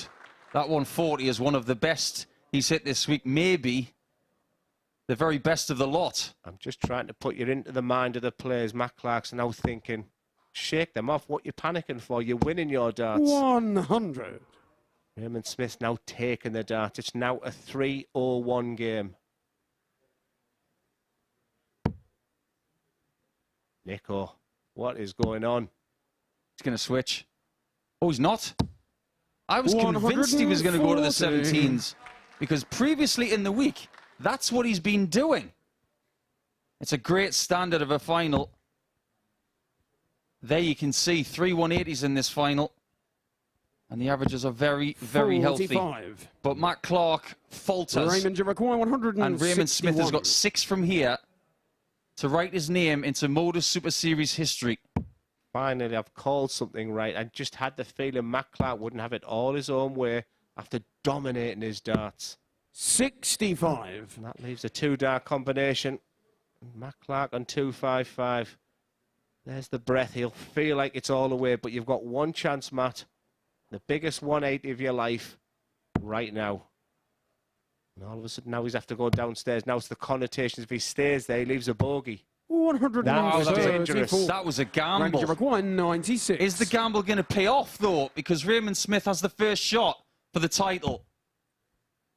He's going to stay straight and go for double 8 and win it! Raymond Smith is the man! The guru thinks his way to the end, and he gets it done! £20,000 belongs to him! The gamble of coming across the planet has paid off, and he will be on a flight back to Australia in a few hours' time, and he doesn't even want to keep his own darts. He's given them to a fan in the front row, but now he can afford a new set. The biggest paycheck possible from the MODUS Super Series belongs to the guru, Raymond Smith.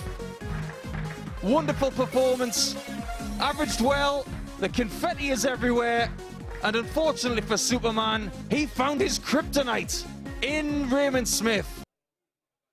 Raymond Smith tasting success in Series 2. Here was our champion getting the better of Matt Clark in a deciding leg. Well, we're one step closer to finalising who the 10th player is going to be. Well, we know that this game is a qualification shootout. And if Alex Spellman wins by 4 legs to 2, we have a 9-dart shootout, ladies and gentlemen. That is what's at stake this evening. So, let's get into our final match of pool stage action here at the MODUS Super Series. And watching this one in the commentary box, Matthew Edgar and Chris Mason. Thank you, Henry. Yeah, great memories there of Raymond Smith. Still picking up that confetti now. He's probably still finding bits of it back in Oz. Amazing finish under pressure, wasn't it? It was, and I think we're going to probably get some of those sort of heightened moments throughout tonight, because this game has lots of different possibilities At this point in time, it's not worth going through all the different outcomes that could happen.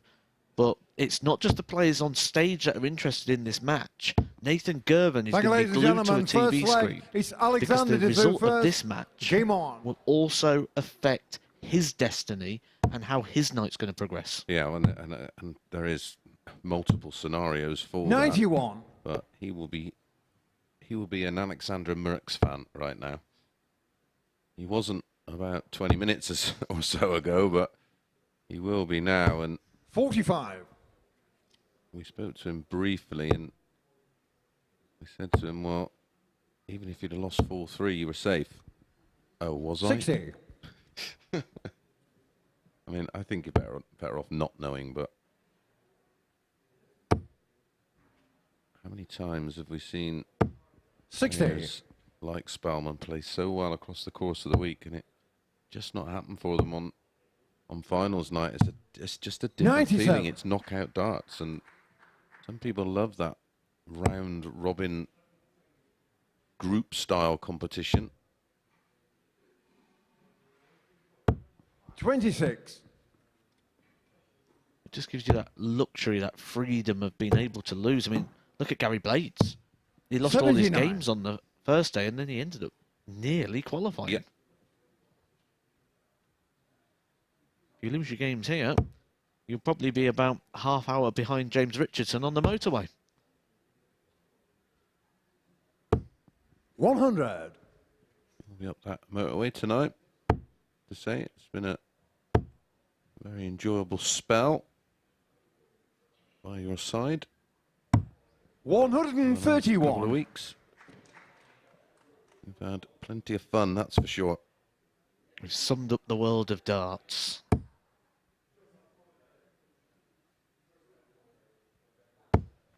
$100. Alexander Ukar, 43. Like we all do here, and fans watching, wish you all the best in Iceland.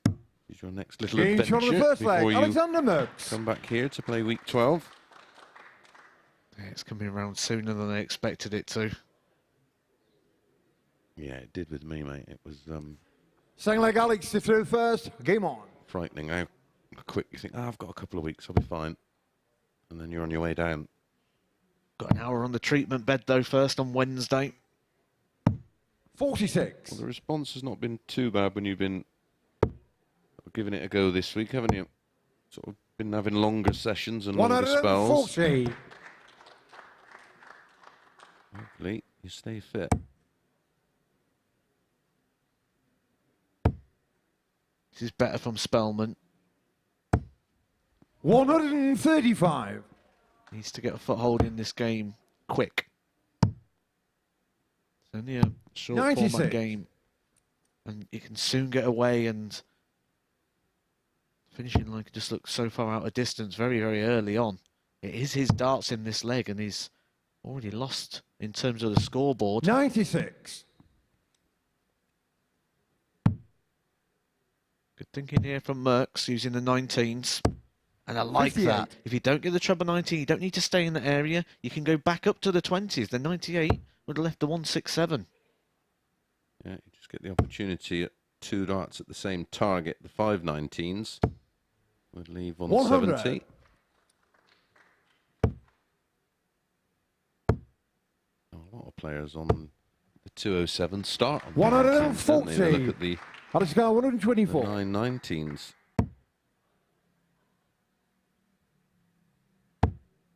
Good dart. He wants the bull to kickstart his night. 90. Alexander Ukar, Frustration 67. there. He's offered Merkx an opportunity. He's got a dart, a double 16. And he's just not missing those tonight, is he? He's polishing up these finishes. He was 4 from 8 in his opening game. That's a turnover of 50%. He's 2 from 4 in here, which also is a turnover. Third leg, Alexander is through first. Game on. Yeah, he's finishing in the early stages where the damage was done against Girvan. 57. If you're in Team Girvan, then he ultimately did the damage early. 140. If you are in Team Girvan, you'll be happy with what you've seen so far. Alexander Merkx is 100. sort of cantering to the line at the moment, which would knock him through, but it would also take Girvan with him. Well, one more leg, isn't it?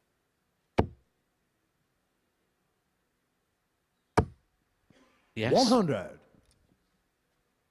Thanks for the confirmation. It didn't sound confident. 140. Well, one more leg would mean that Spellman can't get to a plus. 97. So it's got to be clean from Spellman. He's got to win the last 4 legs. 100. Alex the car 164. On the way, Merkx has been finishing. I wouldn't put this past him. 89. Alexander the car 104. 50% across the night so far. 52. But under this sort of Alex pressure here for 75. Spellman, when you're throwing to keep yourself in the tournament, these sort of shots, well, you might only get the 1 dart here at the double.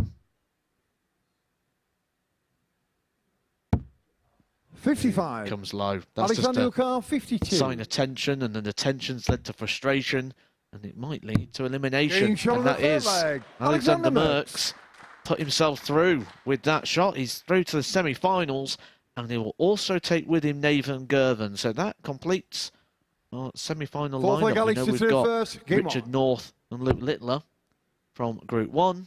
From Group 2, it will be Alexander Merkx and Nathan Girvan. 97. And it's got to be said, although Spellman hasn't turned up tonight, he's had a very good week. He's been with us since 99. Monday, playing through Group A and Group B, where he was unbeaten in Group B, a weekly average of around about 90, a 38% checkout rate, 31 180s coming into 100. tonight, and a 164 finish. So he's got plenty of highlights, and he's certainly shown people what he can do. Yeah, he's been an asset 54. to the Super Series this week. It's been a pleasure having him here. I've really enjoyed watching him up close. And learning about him. 58. Yeah, exactly. Yeah, learning his strength, learning his weaknesses, and that is the beauty of this. He has all this on YouTube to 100. look back over at his own time and pick up on not only the negatives but also spend more time looking at the positives, and there has been plenty. 121. And if he's not aware of the situation that he's out already, 96. he'll probably, Alex when he Car comes off, get frustrated if he 125. turns this around and wins 4-3. Because he's starting to find his best darts here. He'll stay around there for the 25. Have to open this up. He's moved to the right. That is some dart Game from shot on the Alex fourth Spellman. leg. Alex But the Spellman. frustration of taking the darts out, you can see he probably thinks this is already over. I think he knows the situation. Yeah, I can hit 2 balls but can't hit 1 double. That's what he'd be Fifth thinking. leg, Alexander to third first. Game on. That reaction just tells you he knows. 100. But when we're just going through that highlight reel and all those pluses that he's had,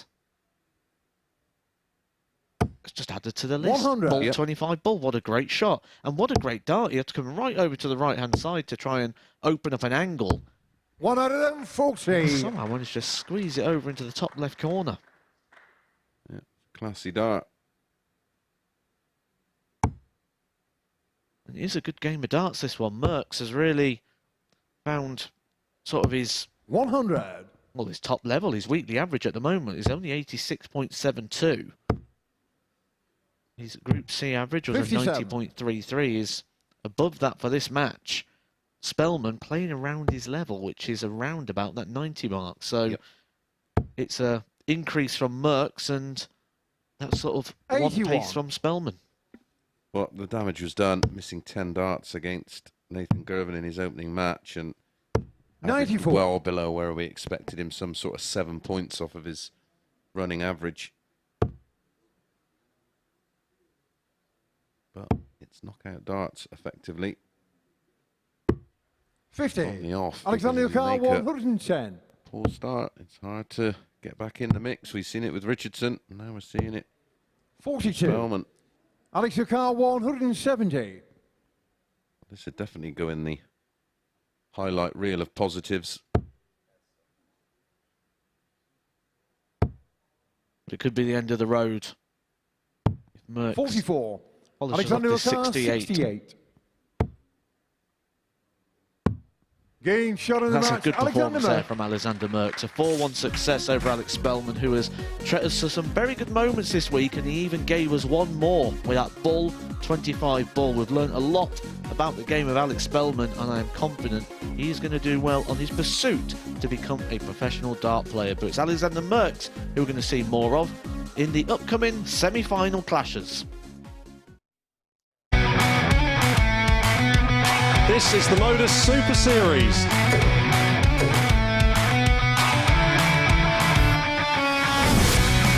$182.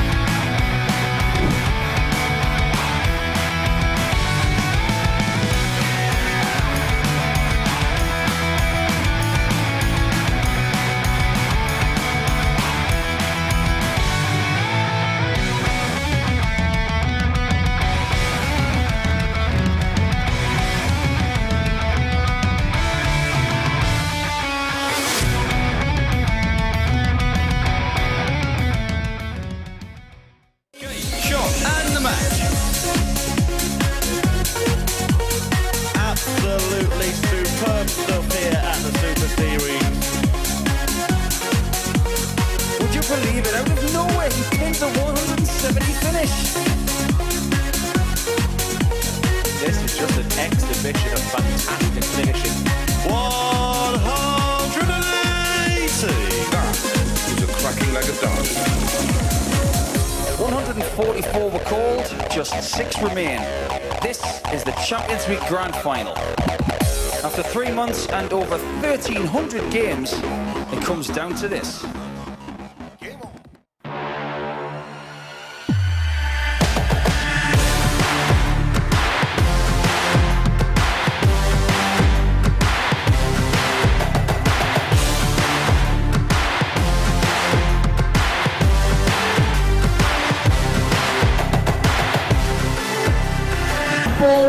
Joe Taylor, Garrett Tilly, 4-2, Craig Nixon, Robin Young.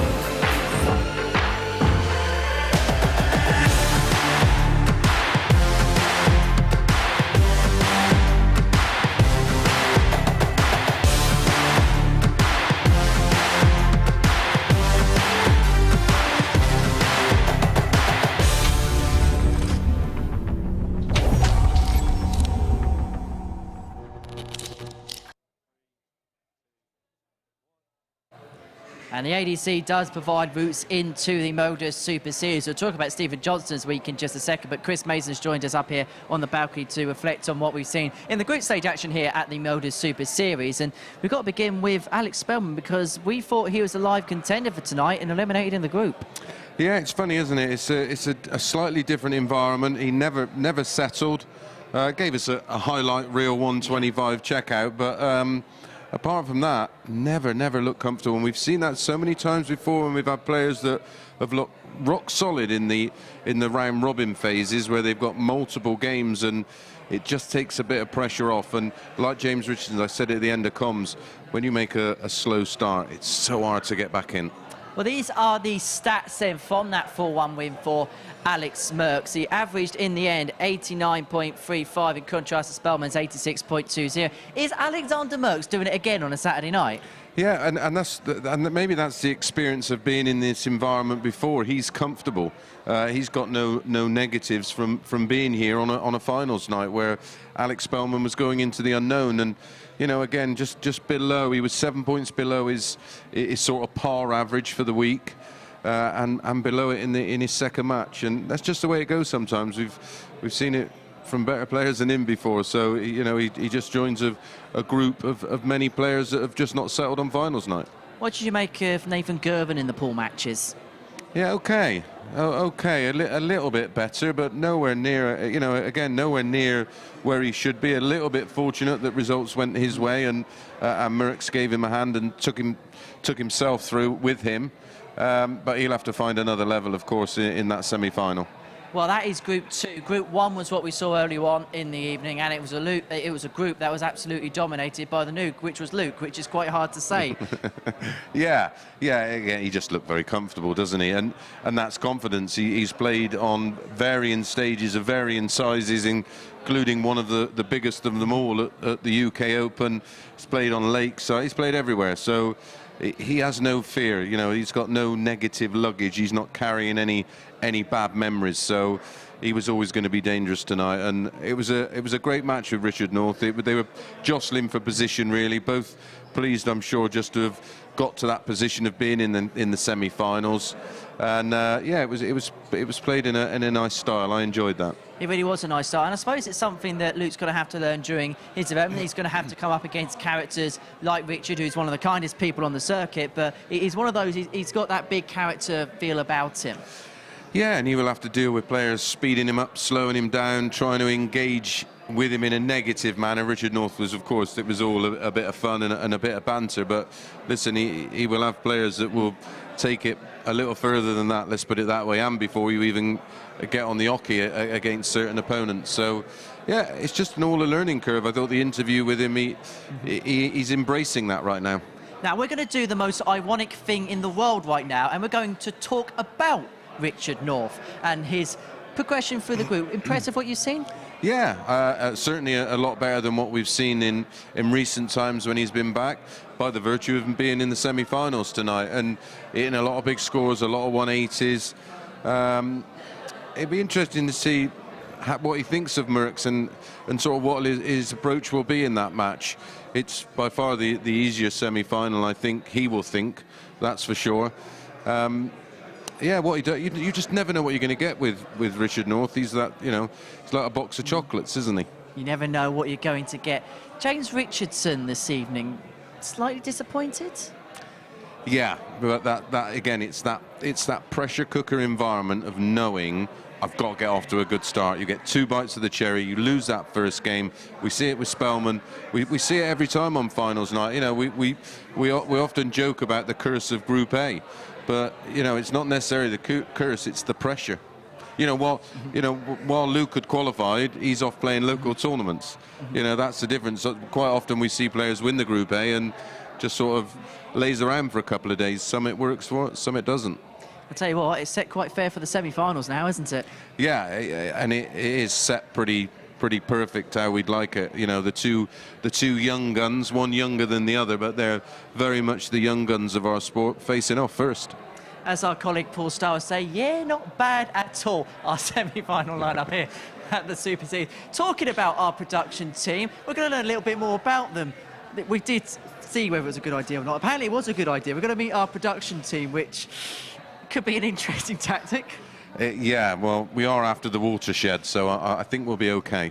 Yeah, parental guidance may well be needed for this, because we're going to get to know our production team a little bit better here at the MODUS Super Series. They put a lot of hard work in to bring the pictures that we get to bring to you 6 days a week, 50 weeks of the year here at the Super Series. Do a fantastic job, don't they? And you know what? And to be fair, look where we were from opening night to now. It's head and shoulders. Yeah, it's been some journey when we first started off in Southampton, and you know, a lot of the people had come from different backgrounds and different jobs, different environments, but yeah, we all sort of stuck in and tried to chip in the best we could, and whatever knowledge I've picked up over the years, and everybody else, and it's been some journey to have what we got now and broadcast live on TV.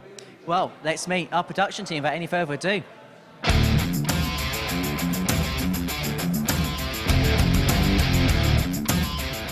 Most intelligent. Until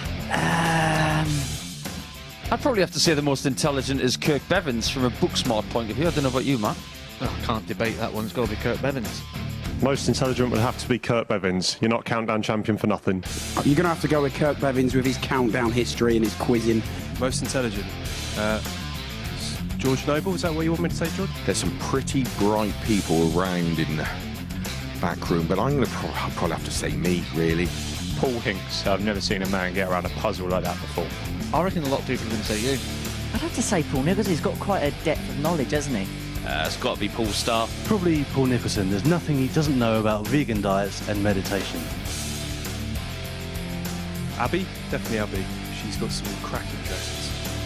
I'd have to go with either Abby Davis or Chris Mason. I think it's a bit of a toss-up for me.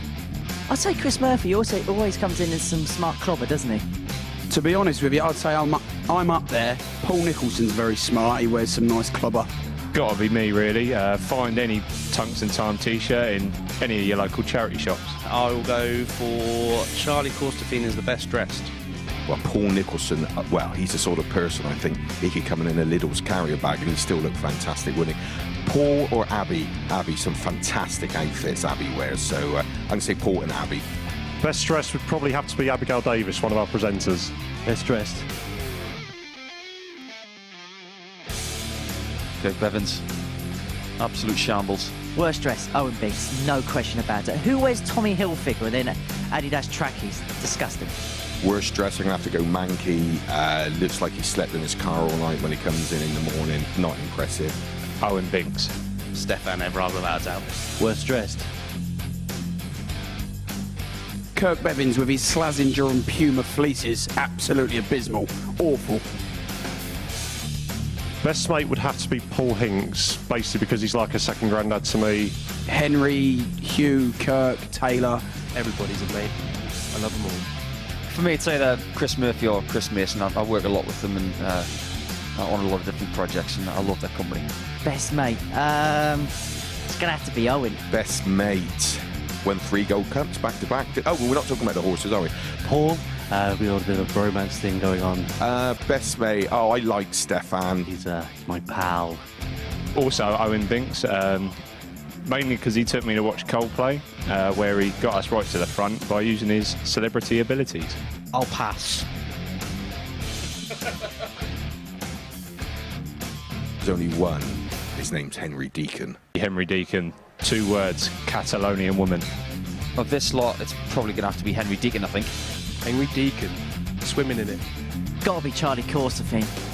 Oh, that's Charlie. Biggest joker, Paul Starr, the funniest man I've ever met. Get out of my pub! Paul Starr. Paul Starr, final answer. It's got to be Paul Starr, Tungsten Time. They're all clowns, really. I can just say me, really. Yeah, again, yeah, me, yeah. Biggest joker, Paul Starr. Paul Starr. The comms turn him off all the time. So it's the way you tell him. It's got to be Chris Murphy. He's just never happy, is he? Biggest minor, it's got to be Owen Binks. It doesn't take much at all. Owen Binks. Owen Binks, without any shadow of a doubt. There's only one name comes to mind, George Noble. It's definitely not George. It's definitely not George. Biggest moaner is, it's going to have to be Kirk Bevins again. 4 bacon baps and 4 donuts for breakfast. It's Stefan Everard. Stefan Everard. He loves his old spaghetti bolognese baguettes. There's only one man. His name is Stefan Everard, and no disrespect to the young man. I can remember when the studio was in Southampton, it was carbonara baguettes for breakfast, and I'm not talking about the mini baguettes, I'm talking proper inches. Stefan, the man is a machine. Probably Scott Giblin. Scott Giblin, you don't get a derby like that without putting away the calories, do you? Let's be honest. Definitely Charlie Corstorphine, dark horse there. Again, it's got to be Kirk. He listens to Venga Boys, Steps. Owen Binks and Coldplay. I mean, why pick that when you just pick Scooter? Yeah, Owen Binks, Coldplay. Well, of course, that's Owen. I mean, the whole world agrees, apart from Chris Martin from Coldplay. Have I got a catchphrase, did you say? Yes, and if you watch it. Did you say catchphrase? The Tungsten Time, Paul's... Oh, worst taste in music. The Everard brothers need to have a word with themselves. Scooter, really? Well, we've got 2 sisters who work behind the scenes, Stefan and Billy, and to be honest, Scooter. I mean, what on earth is that all about? Best singer, it's got to be me, hasn't it? The only one I know who sings is Henry. Oh, Henry Deacon and Charlie Corstorphine. Henry Deacon can bell out some bangers. Charlie Corstorphine. Have I got a catchphrase and been on the telly? Yes, I have. It's Tungsten. Oh, best singer or dancer. Charlie's quickstep is a thing of beauty. I didn't know Charlie could dance. He can't. Charlie Corstorphine, that is. Apparently he can't dance. Best singer, Henry Deacon. Best dancer would have to be me. So I'll just answer for it. It's Kirk. No, it's not Kirk. Come on. definitely Henry Deacon. He's scared absolutely of. Can I swear? I can't swear, can I? After meeting everyone, handy in a fight, I've got to go for Corrine Hammond. Oh, Mace. If I need someone to back me up in a corner, it's got to be Mace. Owen would be dead handy in a fight because they can all pile on him while I run away. Do you know, I'd probably back myself against most people on the Super Series. Handy in a fight would have to be Mark Smith, our players' marshal. I'd want Mark Smith or Chris Mason on my side. Chris Mason. Chris Mason. You wouldn't want to put anybody in a ring with him. He is made of very, very tough stuff. It's definitely Paul. That's why he's so rich. Charlie Costerfield tires with money, doesn't buy anything. Charlie Costerfield never buys a drink, never buys anything. Never, ever, not once. Charlie. Got to be Charlie Costerfield. He's never driven in his life and he's had a driving licence for at least 16 years just to save on petrol. You done? Excellent. Thank you.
Hello and welcome to the MODUS Super Series here from the Live Lounge in Portsmouth. We've seen 6 brilliant group stage matches so far this evening. We've reached the semi-final stage here at the Live Lounge in Portsmouth. Let's recap what we've seen so far this evening. For the running averages, the best average. Spellman is either on par James or Carl, bettering Luke 121. Littler. Yeah, certainly something without digging deeper. Can he dig deeper into the bullseye? Game shot on the first leg. James Despite the Richardson. max. This is a match opportunity for Luke Littler, who's got 2 darts.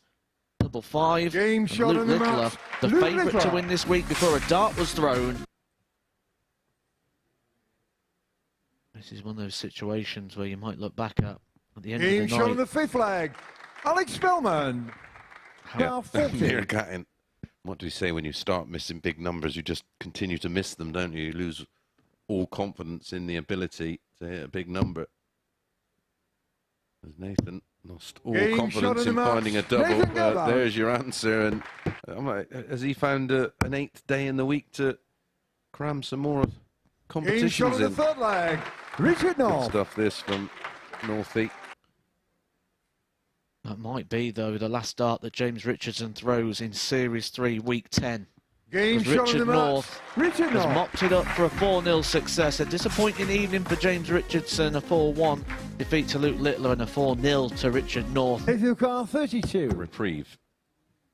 This is what I mentioned before. It feels like for him to get these opportunities, he needs to see Alexander Merkx miss something. Big dart. Game That shot would on have the been 5th a red leg. pen moment there for Nathan Girvan, but his 2 Carl, position, because 70. he'd be on 2 points plus legs, which is the equation that you need. He just needs to come inside for this double Game 8, shot and on he the does. match. Alexander And Merkx. Alexander Merkx starts his campaign, just like Nathan Girvan did, with a success. Luke Littler, 10. 3-1 and a hold to throw. Game Here shot on the goes. 4th leg. Luke Littler.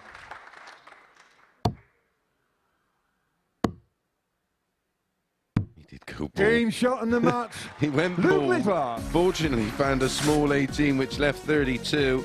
He's offered Merkx an opportunity. He's got a dart, a double 16. Game And he's shot just on the not missing second those leg. tonight, is he? He's Alexander polishing up Merkx. these finishes. He was 4 from 8 in his opening game. That's a turnover of 50%. He comes off getting frustrated if he 125. turns this around and wins 4-3. Because he's starting to find his best darts here. He'll stay around there for the 25. He'll have to open this up. He's moved to the right. That is some dart Game from shot on the Alex 4th Spellman. leg. Alex But the Spellman. frustration of taking the darts out. Game shot on the That's a match. good Alexander performance there Merkx. from Alexander Merkx. A 4-1 success over Alex Spellman, who has treated us to some very good moments this week. So that is what we saw early on this evening at the Live Lounge at Port. So Chris Mason was describing all the action in the commentary box alongside Matthew Edgar. Let's begin by talking about Luke Littler, who was mightily impressive. Yeah, he was solid. He looked comfortable enough up there, just dropping a couple of legs en route. And he's looking the man to beat right now. He most certainly is. Let's round off then the results from the first part of our evening session here at the Live Lounge. Luke Littler winning both of his matches by 4-1 against Richard North in Group 1. North joined him by beating James Richardson by 4-0, whilst in Group 2, Nathan Girvan beat Alex Spellman 4-2. Merkx doing the same over Girvan, and there was a possibility going into that last match of a 9-dart shootout. Yeah, and at one stage we were thinking it's going to happen, but fortunately for Nathan Girvan, Alexander Merkx doing the business against Spellman and not only taking himself through, but took Nathan through with him.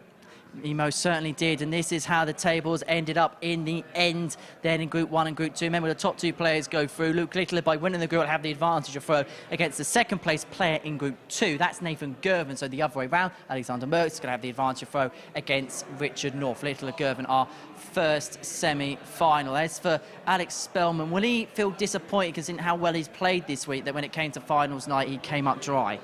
Yeah, it just didn't happen for him, and we've seen that so many times on a finals night where we've seen so many impressive performances to get them into the finals that maybe the pressure comes a little bit too much. But credit to Nathan Girvan in that game against Spellman, match number 1. He put him under it from the start, and he just couldn't get back into the match. And like we've seen with James Richardson, when you make a poor start, you put yourself under a world of pressure because even wins may not be enough because of the leg difference. As for Alexander Merkx, it looks as if we're witnessing a player that, as the week goes on, he's getting better. Yeah, he's getting more and more comfortable. And I asked him about that 84 finish. There was an 84 finish in the week where he went for the treble 20 for double 12 and hit a single 20. Normally you go 14 ball because it was a must-win leg situation, and he went double 16, double 16, and he explained it to me. It's something he's done before. He's so confident of hitting double 16, more so than hitting the ball. And he said, if I hit the first one, I pretty much guarantee I'm hit the second. He most certainly did. So that sets fair our semi-finals then for this evening. This is what we are going to show you tonight on Sporty Stuff TV. 2 semi-finals followed by the final, all best of 7 legs. And, wow, that is some way to kick off. Luke Littler against Nathan Girvan. Yeah, Battle of the Young Guns, a combined age of just 36, which is which is frightening, but that's where the game is right now. And yeah, it's a fascinating final, a semi-final, and it's a semi-final that Girvan must start fast. We have seen with Littler, if you put him under pressure and keep him under it, you can get him going a little, but easier said than done. Will Nathan's stage experience help him as well? He's played in 3 World Youth finals in his career, but then Luke, by contrast, looks settled on there, doesn't he? Yeah, and he's played on some big stages. Let's not forget, he's played down there at the UK Open and won on stage. Nathan, not that long ago, played in the World Youth Final, but came up against a ridiculously talented Josh Rock, who averaged nearly 104 and just basically went on the rampage. So both very experienced at youth level. Of course, Nathan himself's been in 3 World Youth Finals now. But at the moment, the form guide and the form line is most definitely with Littler. But like I said, if Nathan could make the kind of start that he did against Spellman and keep his opponent on it, we could get a surprise, but it would be unlikely. Well, our second semi-final is going to feature Alexander Merkx up against Richard North. Merkx will go into this one probably as the favourite, but you cannot discredit Richard North this week. No, this is a coin flip game for me. I think we could get absolutely anything from Northie. We've seen flashes of brilliance this week already, but we've seen so much confidence from Merkx, and he's a proven winner on that stage. So, yeah, fascinating tie, that one. I'd make them 5 to 6 each of 2. I think it's a straight-up coin flip. And to be honest, when you look at the night in general, we feel like we're none the wiser as to who's going to win it. No, absolutely not. And again, you know, you've got to look at Littler, and he's a winning machine. You know, even at 16 years of age, he constantly wins. And after winning Group A, you know, most players might tick over with a bit of practice. That very night goes off to the Phoenix Club up the road, which always has a field of strong players, including Simon Whitlock, and went and won that as well.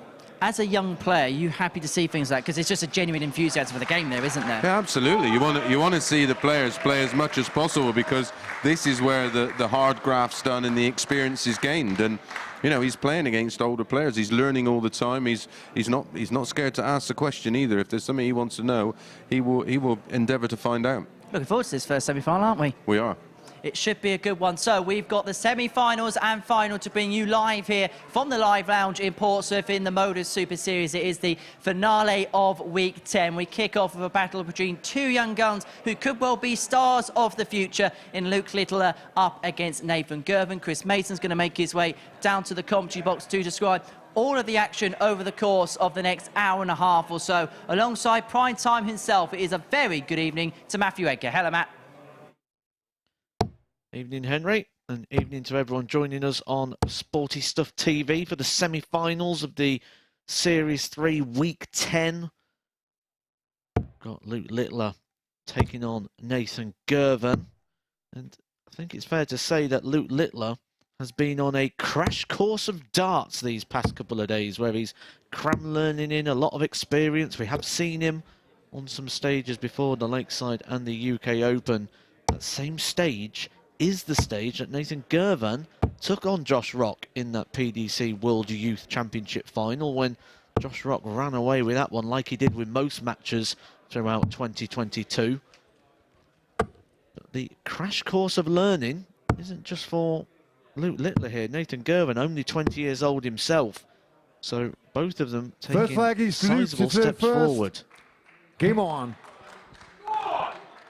Paul Hinks, our referee for the evening. He'll be refereeing both semi-finals and the final. He's called 93. The very best of them. He's called on every stage there is going, and I've been in a bit of a catch-up with him throughout this time, and he spoke very highly of the young players. Yeah, he is the governor, isn't he? Paul Hinks, Who's going to be the governor tonight? 180. While he was upstairs enjoying some company of Henry 96. Deacon, I was running through the numbers for the doubling percentages and the averages of the players so far. 128. And it's safe to say not one player has hit their sort of running average so far. They're all underperformed in terms of what they've put forward tonight. With that, you go, who's most likely then to be the player to first find their form? For me, it's the man in purple. 131. Yeah, Look, I agree, and I just think that comes with the pressure and the enormity of the situation. Is £5,000. No score. He's bust. Nathan Carr, 134. Well, that puts a slightly different spin on this 134. Well, it means he's got to come back now for the 100, where he should really 94. be coming back for Look, 3 darts at the 100. double. And now he's in trouble of losing his throw. 44. That Nathan could be Carr, 40. a howling mistake in the early exchanges of this short format game. It is best of 7, a race to 4. 30. Look, your car, 56. He may just got away with that one. Yeah, Nathan given an Game shot on the first opportunity. leg. He Luke wouldn't have Littler. expected, that's for sure, but that's a blown opportunity. And one he paid the price for.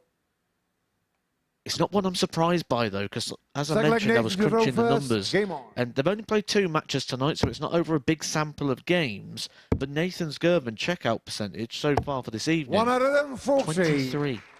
Yeah, well below par. Just 6 converted from his 26 darts. 1 Not a out of double. them, 40. Well, we can now make it 6 from 29. Yeah. And the thing is, those 100. opportunities that you maybe shouldn't get are the ones that really hurt your opponent. And by 84. missing them, he's just let him get away with it.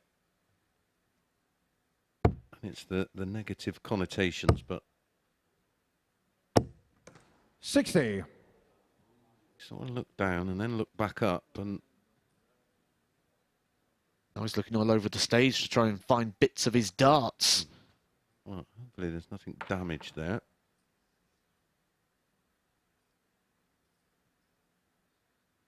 One thing I like about Luke Littler, he won't be rushed into something.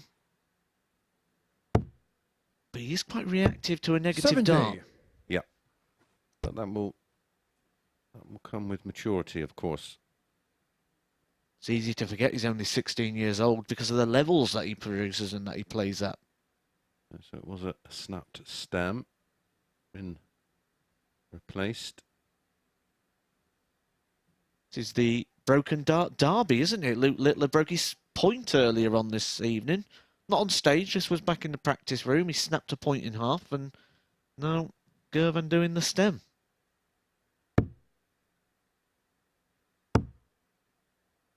Go ball. 105. 25 leaving a 2-dart finish. 100. Nathan Carr, 96. Just to get rid of the negative aspect of leg 1, you want to take this out cleanly. 36. Given Luke Carr, little 107. opportunities at some point or another, he's going to make you pay. He's already hit 2 Tumplers checkouts tonight. 87. He's Nathan hit them Carr, in 60. separate games. So both of his games he's able to take one, a 115 and a 110, which was for the match. But that's another error from Girvan. He's only going to get 1 dart, and he really should have had 2. 40. Luke Carr, 20. Now had 4 darts at a double, not converted 1. 16. Nathan Carr, 20. Again, getting another opportunity. Not like he's not had chances.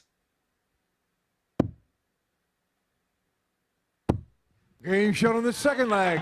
Nathan Girvan. This time, no. Takes that chance. That's about right, really. Yeah, 1 from 6 versus 1 from 7. Third leg, Luke, The third theme first. Game continues on. at the moment where they're not able to find that sort of A game. But we saw this in game 1, 100. Luke Littler versus James Richardson, that he started a bit slow, and when he got into the middle part of the game, the whole pace and demeanour of it changed, and he just kicked on and ended up winning 4-1 in that match. Yeah, he found another gear, didn't he? In the full repertoire. 134.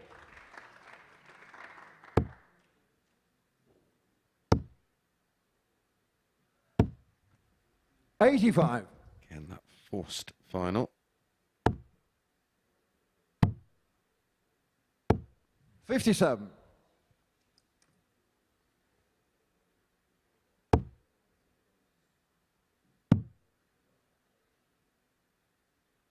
Both players have 56. treated us to a few 180s so far tonight. Both players on 4. 8 180s so far across their 2 matches and what we've seen so far in this one. I think they'll be adding to that column quite a bit. Both big maximum hitters. Well, Luke promised us a 170 this week. 44. Luke Carr, 170. We know about him. He'll be going for it. Well, there's no better place to... Well, there is a better place to hit it than the semi-final. You can hit it in the final. You could win the title with the 170 finish. We've seen that over the years. Colin Lloyd, Nathan Aspinall, 2 players that spring to mind in the UK Open and the World Match Play. 85. Luke Carr, 74. Was a bit of a lazy last one. May not matter. 54. It does now. Luke Carr, 131. Difference being, had he hit a single 20, it would have been a combination that only needs the 1 treble. 55. Luke Carr, 20. Another handful of opportunities here at the double. Game shot on the third leg. Luke Get a Littler. reaction there from Luke Littler.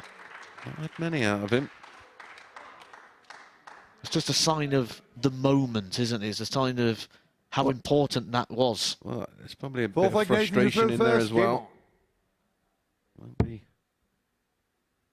overly happy with the levels of performance. 41. Nathan definitely won't be averaging 76, 74. 77. And it's not been too far off of his standard for the evening. His standard for the evening, Girvan, was 81.34. So well below par and expectation of what we'd kind of expect. I mean, it's kind of been like that throughout the week. He was 85.53 for the week, which is down on his seasonal average of about 87. 87 average here would be more than enough. And now he's left himself a little vulnerable. 96. I mean, we've got to put a lot of credit on Nathan Girvan as well for even reaching as far as the semi-final. It's been a very difficult week for him at a personal level. Yeah.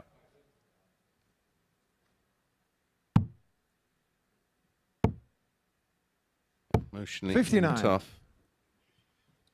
Probably feels just a little emotionally drained, but occasion should lift him. 96. There's not too many times you get these sort of opportunities. They are 13-week cycles. 58. You might have to wait a couple of months Nathan before Carr, this time comes around 122. again, so give it everything you've got. Trouble. Would have left the ball. That leaves a ton. 42. Luke Carr, 152.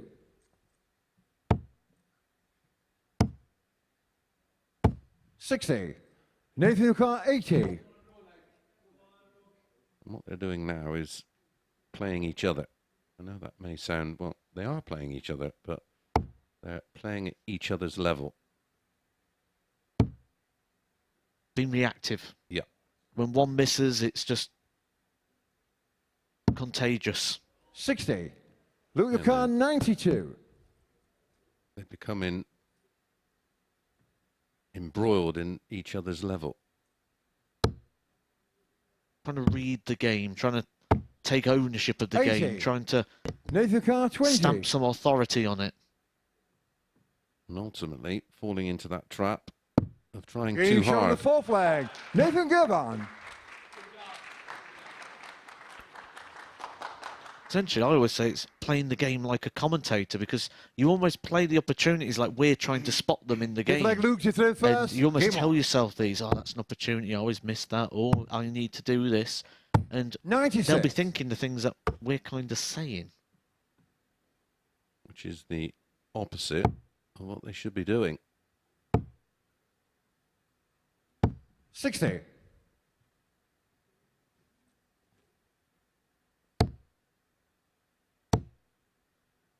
This was the point, though, One under the when he took on James Richardson, where it all just changed, and he found a couple of inspired legs with a bit more pace, zip. Well, there's a perfect example there of what we're talking about. The first big score is followed by a big score. 100.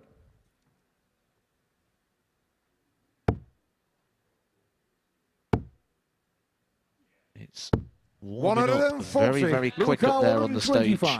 This is much better. 9 darts thrown apiece, and they're both down on a finish. He just had to check himself there, because he's now going to have to change the route he was going to go for if Nathan didn't hit that big 140. 39. Back-to-back Nathan Carr, 161.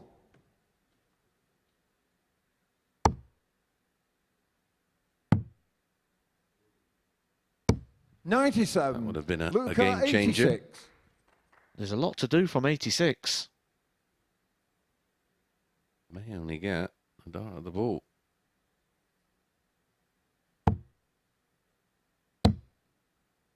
Double 7. 72.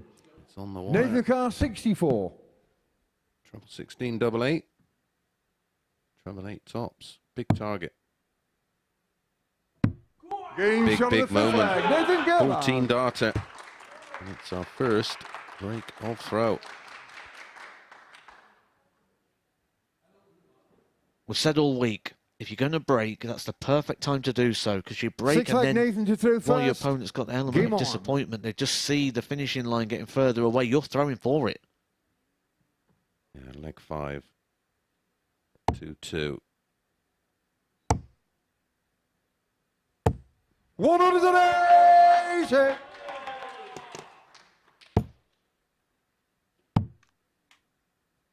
$134. We have to speak of timing.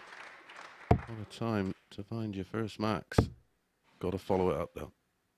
60. With the darts as well, kicking off with a big 180. Forces your opponent to do that, but we know Luke Little has got the quality. He's under it, and he is producing 5 big scoring trebles 40. in his first 6 darts. He has wrestled the advantage of throw completely away in the first 6 100. darts. On potential. 11 darter to break straight back. Great players. 57. Great things Luke at Carr, great times. 87. And winners 67. Nathan Carr, 164. Find a way to win. This will be some way to win. 2 treble 19s and ball. There's one of them. It's awkward. Just not sat in the treble very nice. And that's why it took that horrible deflection. the angle of dart just completely picturized what you was trying to explain there, in the fact that that dart was awkward, and 96. you can see how it's affected Look at car 20. the angle of entry. Very loosely ended up staying in the board at a very upright angle. But Luke Littler needs to polish this up, and if he does, he'll take us all the way. Getting shot What a the reaction sixth that leg. is. You've just lost your throw. The guy's throwing for the match. He kicks off with a max, and then Luke Littler is out in just 13 darts. It will now be decided by a Seventh and one-leg final leg. shootout. Luke to throw first. Game on. A place in the final. 180. This is third in the last 3 legs. Well, we know it can be overturned because we just saw in the last 16. leg, Luke Littler turned that around when Nathan Girvan opened with a max. But you're not going to do it with 3 single 20s. 140. He followed that max with a 140, didn't he? That was the difference. 121. Really impressed here with Luke Littler from 3-2 down. Shown real 190. champion qualities. Qualities that could not just take him to the winner of this week, but he could win the series. 100. Luke, your car, With 62. quality, reactive play like this. 42. And that would have been to win it from 3-2 down in just 25 darts. 100. Luke, your car, 20. May only be 26 darts. Is it going to be back-to-back 13 dart legs? Or can Nathan Girvan 16. take out Nathan car, 120 120. to pick his pocket? He's going to get 2 darts at the treble 20. If he can find it with one of those, he's going to get a dart of tops for the match. There is nothing from this point Luke Littler can do. He's one of the best players at working around an obstacle, and that is in the way. This would be a fantastic dart if you could find that into the treble 20. And he's hit the flight. Luke Littler 16. returns. Luke, your car, 4.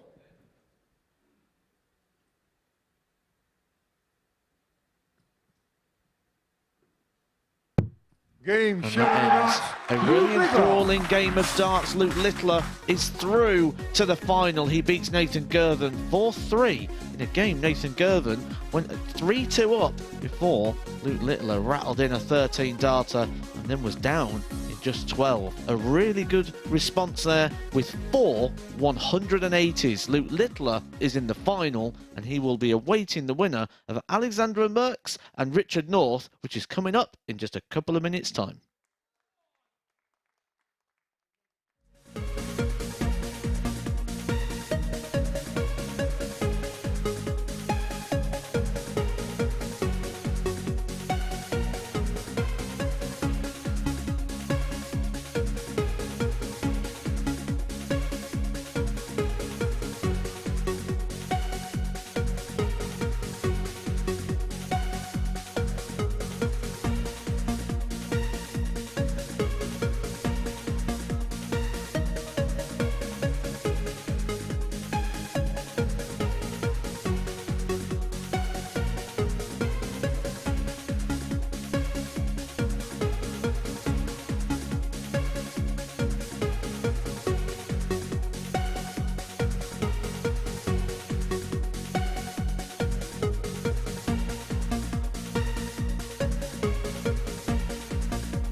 This is the MODUS Super Series.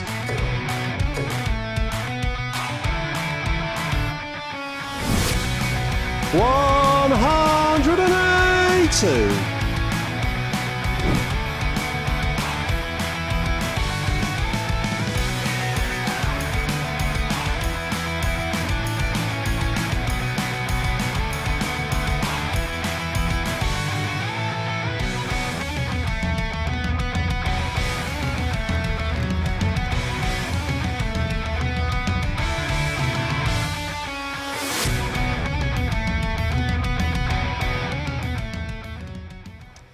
Well, that was a semi-final that pretty much had everything, didn't it? But it is Luke Littler on debut that has made his way through to the final. And it just feels like, Chris Mason, a storyline might be beginning to emerge. Yeah, it almost looks like it's destiny, because Nathan, I feel like that's one that got away. That was a very winnable match that was played in an edgy environment in the early stages, and if either of them would have just grabbed the game by the scruff of the neck, they would run away with it. But what it did give us was some real drama.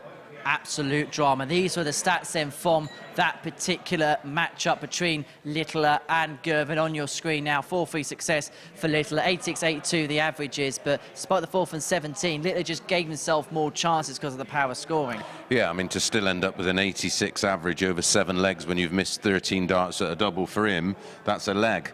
You know, 13 darts wasted or 13 non-scoring darts. Yeah, the 86 was impressive, and we did see some big scoring. I mean, he could have wrapped it up in 25 darts, winning the final 2 legs of the contest from being 3-2 down.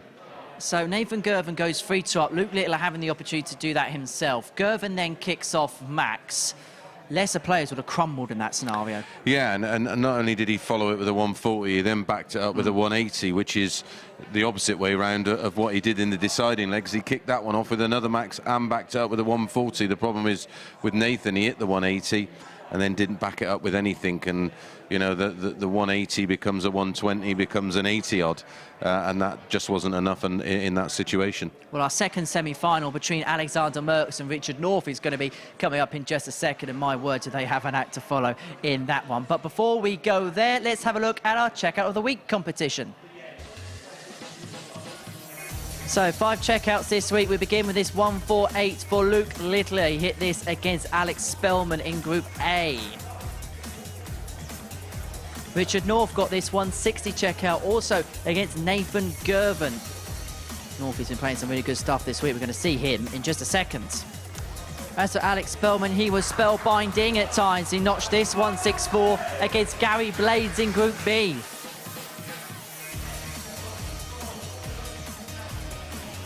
Jason Askew notched this 144. We saw some good stuff from Jason. First time back here in a while, and there's certainly signs and positive signs of him to build upon. And then Stephen Johnson, the ADC qualifier this week, very much enjoyed the experience, and he's got the highest checkout of the week thus far with the 167. Still 2 more matches for that to be beaten. And you can vote for your favourite. Is at MSS Darts on Twitter, and don't forget to give us a follow on there for some top tungsten content.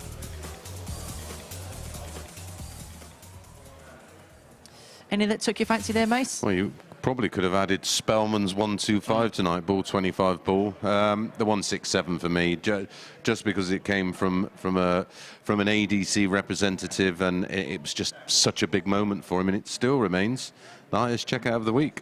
Could be beaten here in this semi-final between Alexander Merkx and Richard North. Very quickly, your thoughts on this one? I mean, there's nothing separates them. You look at their overall averages here, 86.06 and 86.13. You know, it's the thickness of a piece of paper that separates them. Could go all the way like our first semi-final. Well, we are very much looking forward to this. It is our second semi-final here at the MODUS Super Series. It sees Alexander Merkx in action, looking to make it back to the final here on finals night, up against Richard North, looking to qualify for Champions League for the very first time. Semi-final number 2 about to get underway. Then Chris Mason's going to make his way down to the commentary box to join Matthew Edgar. Thank you, Henry. Luke Littler awaits in the final. The 16-year-old wonder kid who's picking up titles left, right and centre. May pick up another one, but these two players, Alexander Merkx, a 29-year-old who picked up a couple of titles himself last year. He's playing some good stuff tonight, taking on a man who's trying to have a resurgence of form, a player who was a former PDC Tour card holder and a seed on the PDC Pro Tour, a man who reached the top 32 of the PDC World Rankings. So plenty of pedigree up there on the stage, and both of them playing pretty much to type. First. Game on. Alexander Merkx today has been playing in that sort of mode of do not give him opportunities. It was 30. something that I said during that first game, but I just realised just how accurate it was until I looked at the stats of 96. those games. Alexander Merkx today has thrown 14 times at the doubles. He's won both of his games. That means he's 8 from 14, a turnover of 57%. Richard North, if you are going to win this game, you're going to have 95. to outscore your man. And it's not good signs when he hits a 180 with just his second visit.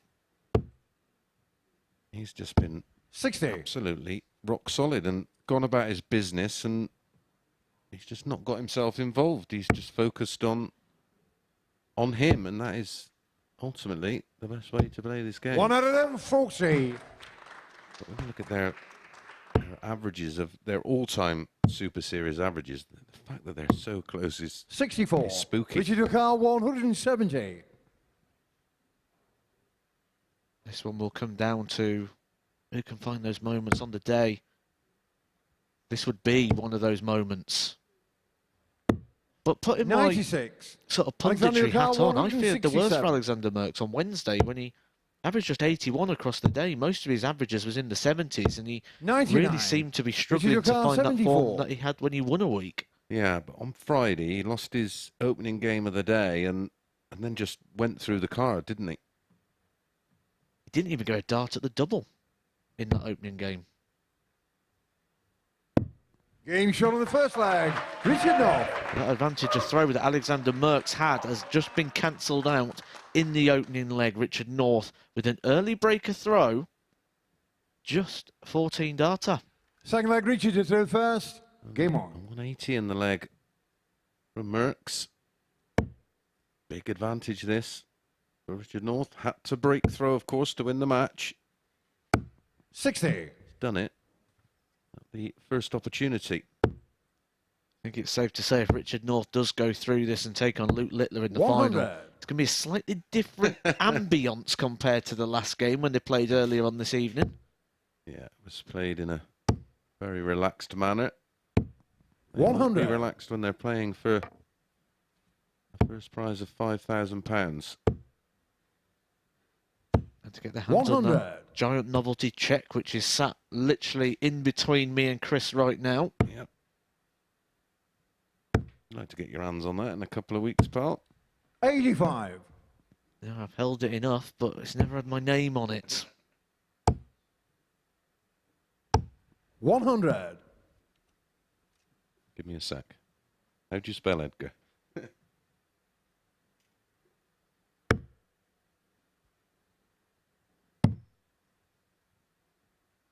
96. Is that place in Champions Week as well on the line? Yeah. It's not just the £5,000 prize here. Champions Week is just a couple of weeks' 97. time. Richard Ducal 160. It's around the nice time to qualify it when you've had a lot of darts and all you'll do in between is just tick over. Well, look at someone like Jonathan Worsley who won it on week one. That feels like a lifetime ago. Yeah, it'll be 80. Alexander 3 Ducal months. 104.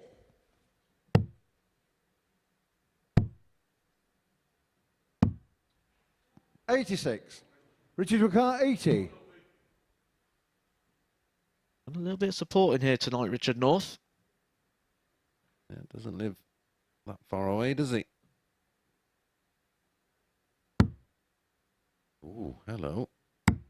Game shot on the second leg. Richard North. Wow.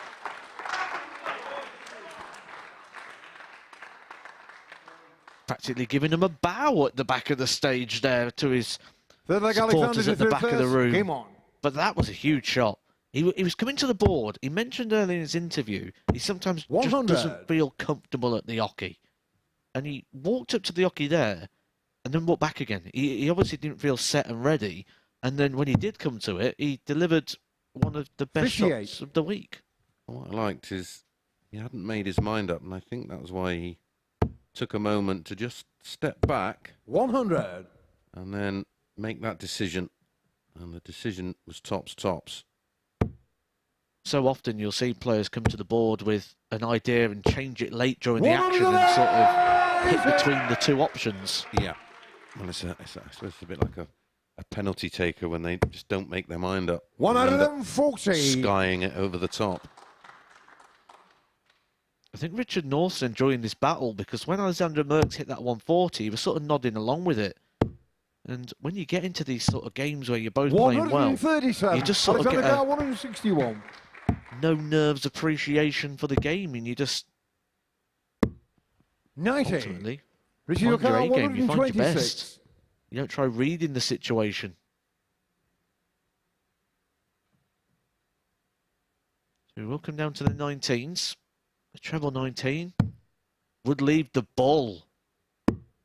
Oh, Richard North. Exquisite finishing. 3 from 3. This time, a 1-2-6 checkout. 3 from 3, including a tops. Fourth leg, Richard is through first. Game on. 4 from 3. Alexander Merkx is just looking over thinking, what have I run into here? Because it's not just the finishing, which is the thing that we're really highlighting here. This is the moment we said, who's going to step up? Who's going to raise their game? The answer is 16. Richard North. He's averaging 107 as he's looking to book himself a place in the final against Luke Littler. So often say about darts all being on the day. There was nothing to pick between the two of them 121. coming into the match in terms of average statistics. It's 44. That's just found another gear completely. Well, we just saw from that statistic on the screen, Merkx averaging comfortably inside the 90s. He's had one dart at a double. 140. The dominance of Richard North in this game. And if you're Luke Littler, you're going to be put on a little bit of notice here. Richard Ricard, 100. He certainly won't be able to start the match as he did against Nathan. 60.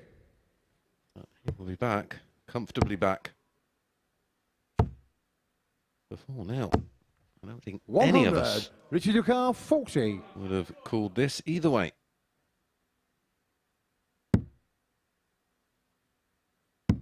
Game As shot it and a is, match. Richard North. absolute demolition job. Richard North has won this one 4-0 with an average of 105.47, 180, 3 140s, 4 out of 5 on the doubles, and a high finish of 126. Well, week 10's final will be Richard North against Luke Littler.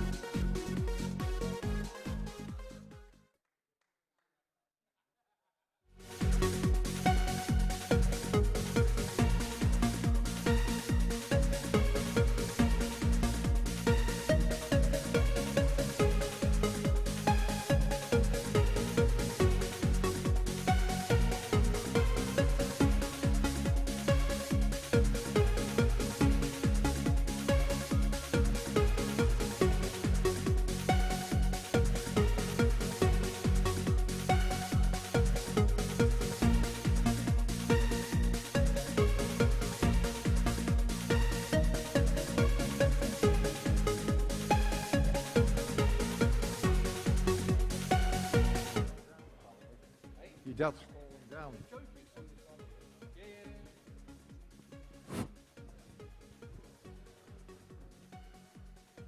It's okay, lads. We've located the son and he's on his way. Thank you.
welcome back to the MODUS Super Series. What a performance from Richard North to get over the line there by 4-0 against Alexander Merkx. Let's have a look at the stats on that, because it was a truly impressive display from Northie. 105.5 average, 4 from 5 when it comes to the doubles. There's not much not to like. Yeah, it was stunning to reduce Merkx to just one dart double in the entirety of the match, despite him averaging 91.28. Just shows you how clinical the performance was from Richard North. And well, he mentioned in an interview with you that he was, lacking a bit of confidence, didn't feel comfortable on the stage. Well, he'll certainly feel comfortable going into that final. I asked him earlier on this evening how close he felt close to the Richard North of a few years ago. Is he eking ever closer to that now, do you think? Well, we're seeing spells, aren't we? We've seen spells from this week. That sustaining that level of play is where we talk about that B game, the A game's there. We've just seen it. It's more about his B game, which is where the issues are, and that's where the issue is with a lot of players that are either looking to get on tour or fallen off the tour, and that's why he fell off the tour. It wasn't about his A game; it was about that, that reliable B game and that standard that keeps you competitive when you're not quite at your best. And yeah, well, who knows? Certainly, if he carries on like that, he'll be getting a tour card back at some point. Well, he's going to play Luke Little in the final. We're going to talk about that in just a second. But before we do that, let's see who the winner of that final will meet at Champions Week, which is just a few weeks away now. 9 players already in there, and it is a nice looking line, a nice eclectic mix. Yeah, absolutely. I thought Scott Taylor was outstanding. 109 average to win his week. He was stunning. Steve West played some lovely stuff. He's a player that literally has just come off the tour. Lucas Fennig, we're excited about. We know everything about Warby, one of the best throws in the game. Klassen, a former world champion. Worsley cannot be overlooked, that's for sure. Matt Clark, solid and reliable. Remember, went so close before against Raymond Smith, edged out by 1 leg, and he's had 2 opportunities to qualify for Champions Week and won them both. That's a great return. And Justin Hood can play at a super high level also. I mean, he won his final fairly comfortable as well against a very good Jacob Taylor. And with Lucas Fennig, hopefully a cleaner interview tonight than the one that we had last week. But a very good champion was Lucas Fennig, and a real nice guy as well to boot. Well, it's that time of the week where we find out you've been voting in your droves, and this is what you think is Check Out of the Week. I was in trouble. 160. Now he's going to send up the flares. Sound the alarm.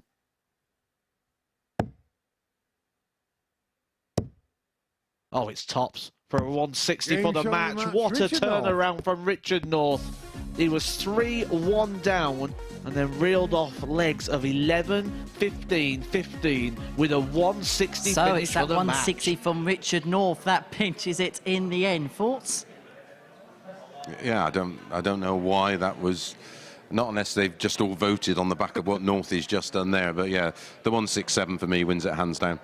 Well, you've been voting your droves. Thank you for your votes, Richard North, winning Checkout of the Week. He may well win the week altogether, but Week 11 is what we're going to focus on for the next couple of minutes or so, because we can tell you the lineup for next week here at the Super Series. And, well, we're very much looking forward to this, aren't we? And it's going to headline a man who's made it to the semi-final of a Pro Tour today in Chris Landman.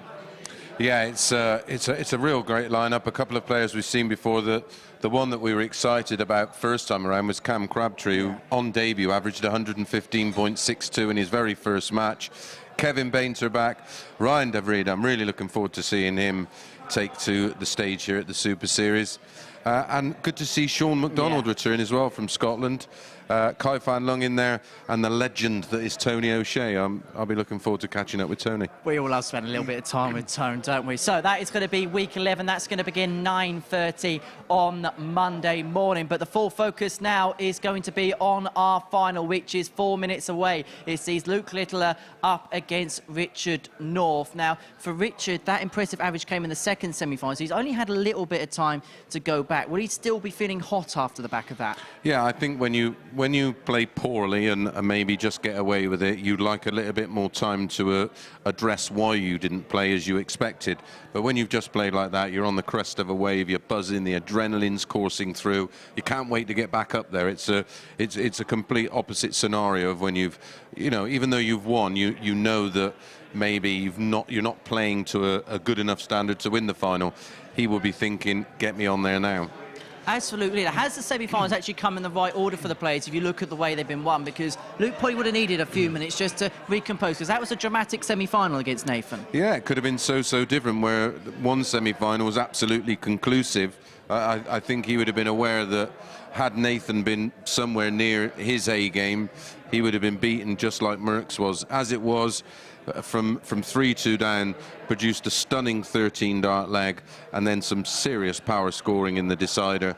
Got the job done, even though he did miss a couple of doubles at the end and offer a 120 opportunity up to Nathan, but he couldn't take it on this occasion. It's fair to say, no matter what happens from here on in, a storyline is going to be written here at the Super Series. For Richard North, it's kind of been a dormant few years for him. This could be, well, he actually did send a tweet out saying that he's going to win a TV title by 2025. I reckon he'll say this is a TV title if he wins tonight. Well, it's on TV and it is a title. It's the title of week 10, and listen, it could kickstart all sorts of things for him. We've seen it so often with other players that have gone on to regain tour cards or gone on to get tour cards for the first time. It's a massive moment, and it's not just the financial implications of this 5,000, but if you go on and then win Champions Week, that could change your career. Meanwhile, for Luke Littler, if he wins tonight, he'll be our youngest ever winner here at the MODUS Super Series, and would probably be the biggest story in this competition, maybe since the man stood next to me won a week. Yeah, I did it in a slightly different fashion, though, didn't I? Yeah, listen, he's a precocious, special talent, and just so exciting to watch the evolution, because right now we don't know where it ends, and I'm really enjoying the journey. I've been watching him probably since he was 12, 13 years of age, the same as Bo Greaves, another incredible, talented young player, who I hope we can see here at some point. Would be nice. I don't think the other players would be as thrilled. But yeah, it's just an amazing time for our sport. There is literally a conveyor belt of talent waiting to do exactly what Luke's doing here. Whenever Luke plays, we obviously talk about him, but what do you think we've learned about him this year? Because this is a totally different environment to anything he's played before. I think you can get at him, but you have to produce darts. You know, I've said that about Michael. You know, you can, if you put him under it and keep him under it, you can start to force a few errors out of him. Obviously at a different level before everybody starts to go mad. But we've seen it in the week when people have bullied him, you can see he feels it, but you have to find some special darts to do that. What do you think is going to be the key breakdown and the key difference in this final? Maybe experience. We'll learn a lot about Luke, of how he deals with the fact that he didn't play as well as we know he can in that first semi-final, but what he did do was produce the numbers when he needed them. And I think had that match continued to be scrappy, he may have gone into this one with a slightly different attitude, but he will have been impressed and he'll be aware of the threat of Richard North. Whose story's going to be written then? I just think Luke finds a way. Well, we are really looking forward to this. This is a huge game. It's the final of week 10 here at the MODUS Super Series. It sees Luke Littler in action up against Richard North. The winner will win a cheque for £5,000 and a place at Champions Week. Do not go anywhere. This is a huge match. It's going to be described in the commentary box by this man stood next to me, Chris Mason, and also by Prime Time himself, Matthew Edgar. Hello, Matthew. Thank you, Henry. So 12 players came to the MODUS Live Lounge in Portsmouth across the week to contest across 3 separate groups, all with the hope of being in the position that both the players on the stage are now in. Luke Littler, 16-year-old on debut, gaining TV experience at every juncture. He's played in the UK Open and the WDF World Championship, taking on a man who has plenty of experience on the big stage. First leg is Luke to throw first. Game on. Richard North signed off the last match with a weekly best for him, and also the third best of the week, that 105 average, 140. giving him a running average for the night of 93.55. Luke Littler not yet found his best. A running average of 85.19 and a checkout percentage of 30%. But if there's one thing we know about Luke Littler, he knows how to win titles. I certainly won't want to be tasked with dust in his trophy cabinet.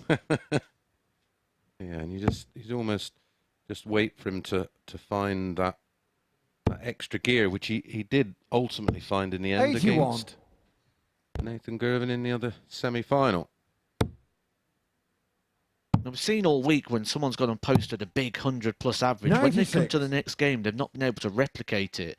And the longer that break was going on for Richard North, I think that could be more of a negative, because he'd be having that little bit of time to sort of cool off. He would have just wanted to have gone back, got Luke, said, come on, pal, let's get straight back on the stage again. Yeah, that's exactly the point I was making with Henry upstairs, is he would have wanted to just get straight on with it. He wouldn't wanted to, like you say, time to cool off. It would have been a case of, right, just get me straight back up there. I'm hot. Game shot on the first Speaking of hot, leg. this is a very Luke hot Littler. start from Luke Littler, a 14 darter to hold. Richard North is going to break. He's going to need to find a 12 darter to do that one, so he can sort of just roll with the punches Second leg, of that. Richard through first. Game on. Do you think their final group game has any kind of relevance in this?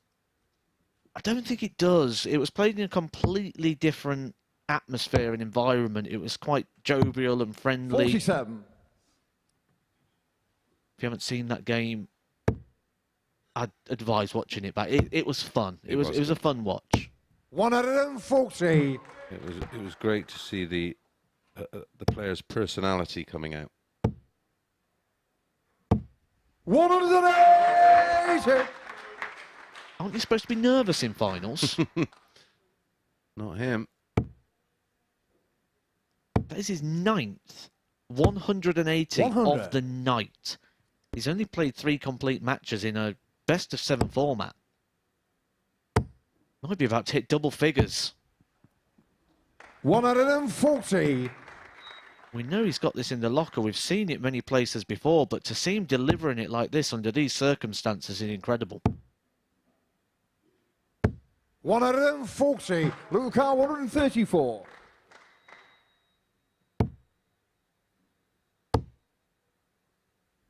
$94. Richard Yukar 80. Will he go tops again? He does. You've got to be careful not to throw this one off the board. Much safer dart there, and the right thing for Richard North. That's a huge mistake, followed by a second huge mistake. He's not even left a double here, just in case Luke Littler misses. But the way he's playing, there's no sign of Luke Littler missing. That is a 14, followed by a 13, which equates to an average of 111. He's doing to Northey what Northey just did to Merkx. Game on.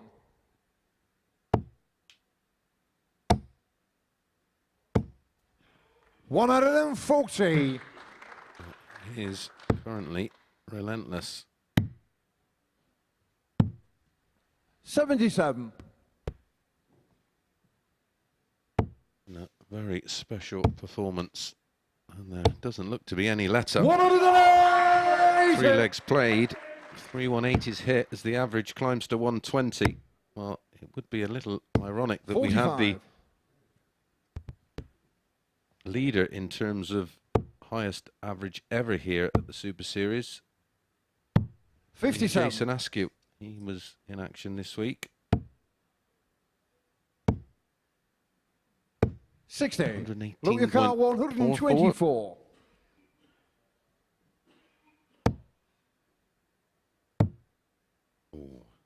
$84. Well, he's not thinking about averages. He's thinking about winning this match. If he was thinking about averages, he'd have gone 14 ball. I think the only thing he's probably thinking about right now is what he's going to spend his £5,000 on, because well, you could buy a lot of stuff with that when you're 16. Game shot on the third leg. Luke Littler. 13 data. This is incredible. Average 112.72.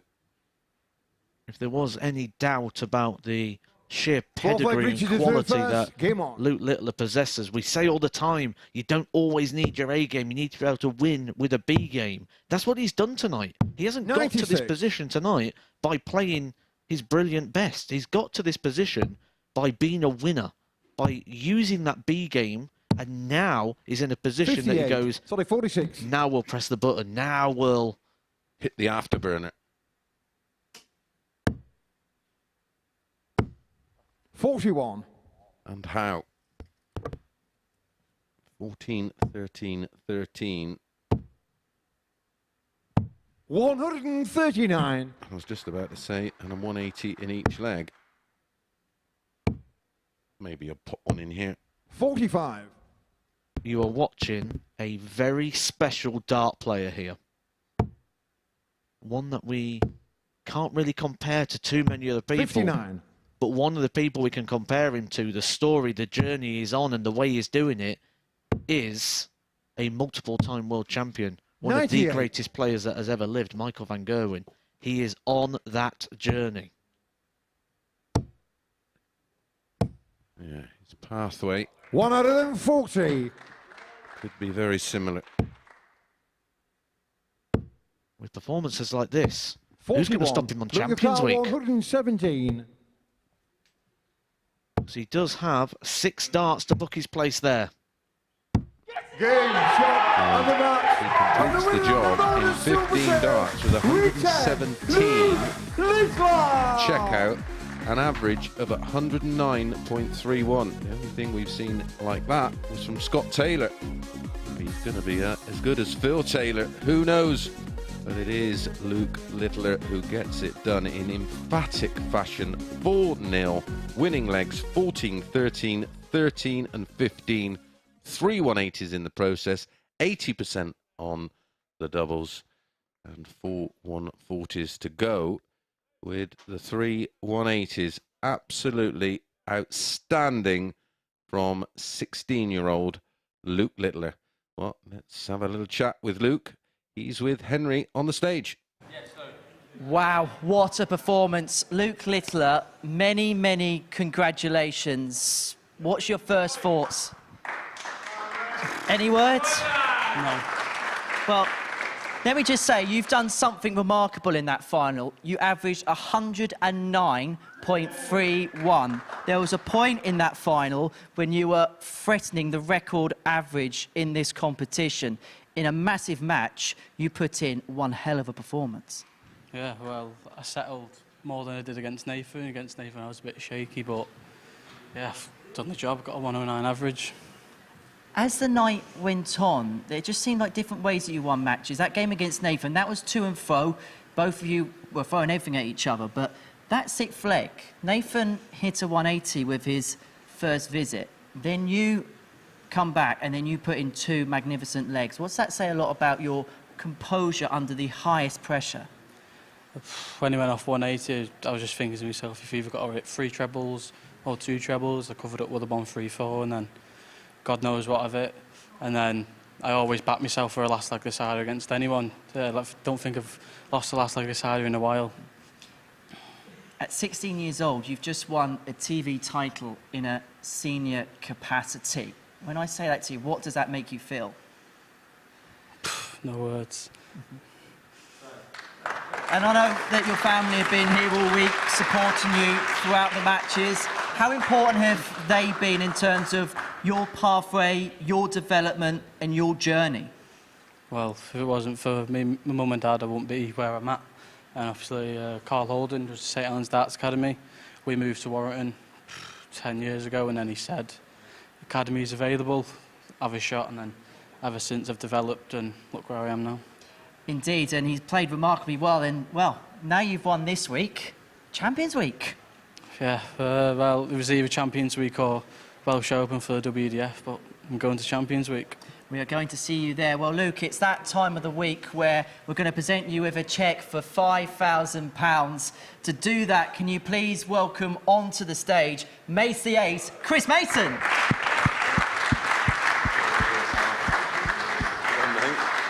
I got one of these.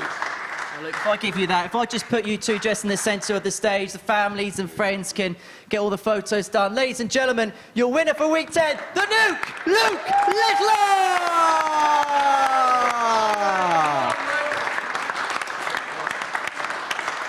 There we go, getting the photos of the family and friends. It's a huge moment. Luke, many congratulations. We'll let you go and celebrate with your family and friends. Chris, I'll give you this microphone because we've covered a lot of darts together over the last 6 months or so. We've covered a lot of stories. I can't think of one that gazumps what we've just seen. No, it was outstanding. We spoke of where his levels are all week. He never quite reached the absolute optimum level. He saved it until the final, and that's what champions and winners do. They time their runs to perfection, and he did exactly that. And you know, poor old Northie just didn't get a go in the game. Good players find a way of winning finals. Great players find ways of winning finals in ridiculous circumstances. Yeah, that's exactly what he did. You know, it's up there with the kind of stuff we've seen off the greats like Taylor, MVG, Anderson, Michael Smith. The list goes on. Bristow, Lowe. You know, they do exactly that. They don't seem to just want to win. They want to win emphatically and put down a marker. And he's put down a huge marker, not just to darts in general or darts in sort of the development tour, but darts all around the world, and certainly darts here for Champions Week. He is going to be a big, big threat. Forget about MODUS Super Series news stories. This is a darts news story in its own. Yeah, absolutely. And listen, all the big players watch this. You know, they enjoy seeing what's going to be the next one to come through. And listen, look how he started his run in that Dev Tour, picking up 2 titles straight away. He's not quite the finished article. That's the scary bit. And you know, I'm not being overcritical of him. And I said on that balcony, he can be got at, but you have to find something special to get at him. And Richard North just didn't have the answer. I'll tell you what, Champions Week got something coming now, haven't they? Well, that's the second average of 109 plus we've seen in a final to win it. And the other one was by Scott Taylor. Maybe that's not a coincidence. I'll tell you what, we've had some fun this week, haven't we? Yeah, it's been amazing. I'm really pleased to see what Stephen Johnston achieved and Alex Spellman as well. But everybody else played their part in what's been one of the most memorable weeks here at the Super Series. Well, it's been a pleasure working with yourself, Matt Edgar, and everyone who makes this whole production happen. We're going to be back Monday morning. We're in the comms box Monday, aren't we? Yeah, I'm here for yet another week. Yet another week, and you're stuck with me for another week, eh? Our times roll. Chris Murphy's going to be in the presenter's chair all week next week for week 11, which is going to be headlined by Chris Lamman, who made a Pro Tour semi-final this afternoon. But as far as the Super Series is concerned, in week 10, it's Luke Littler who wins big.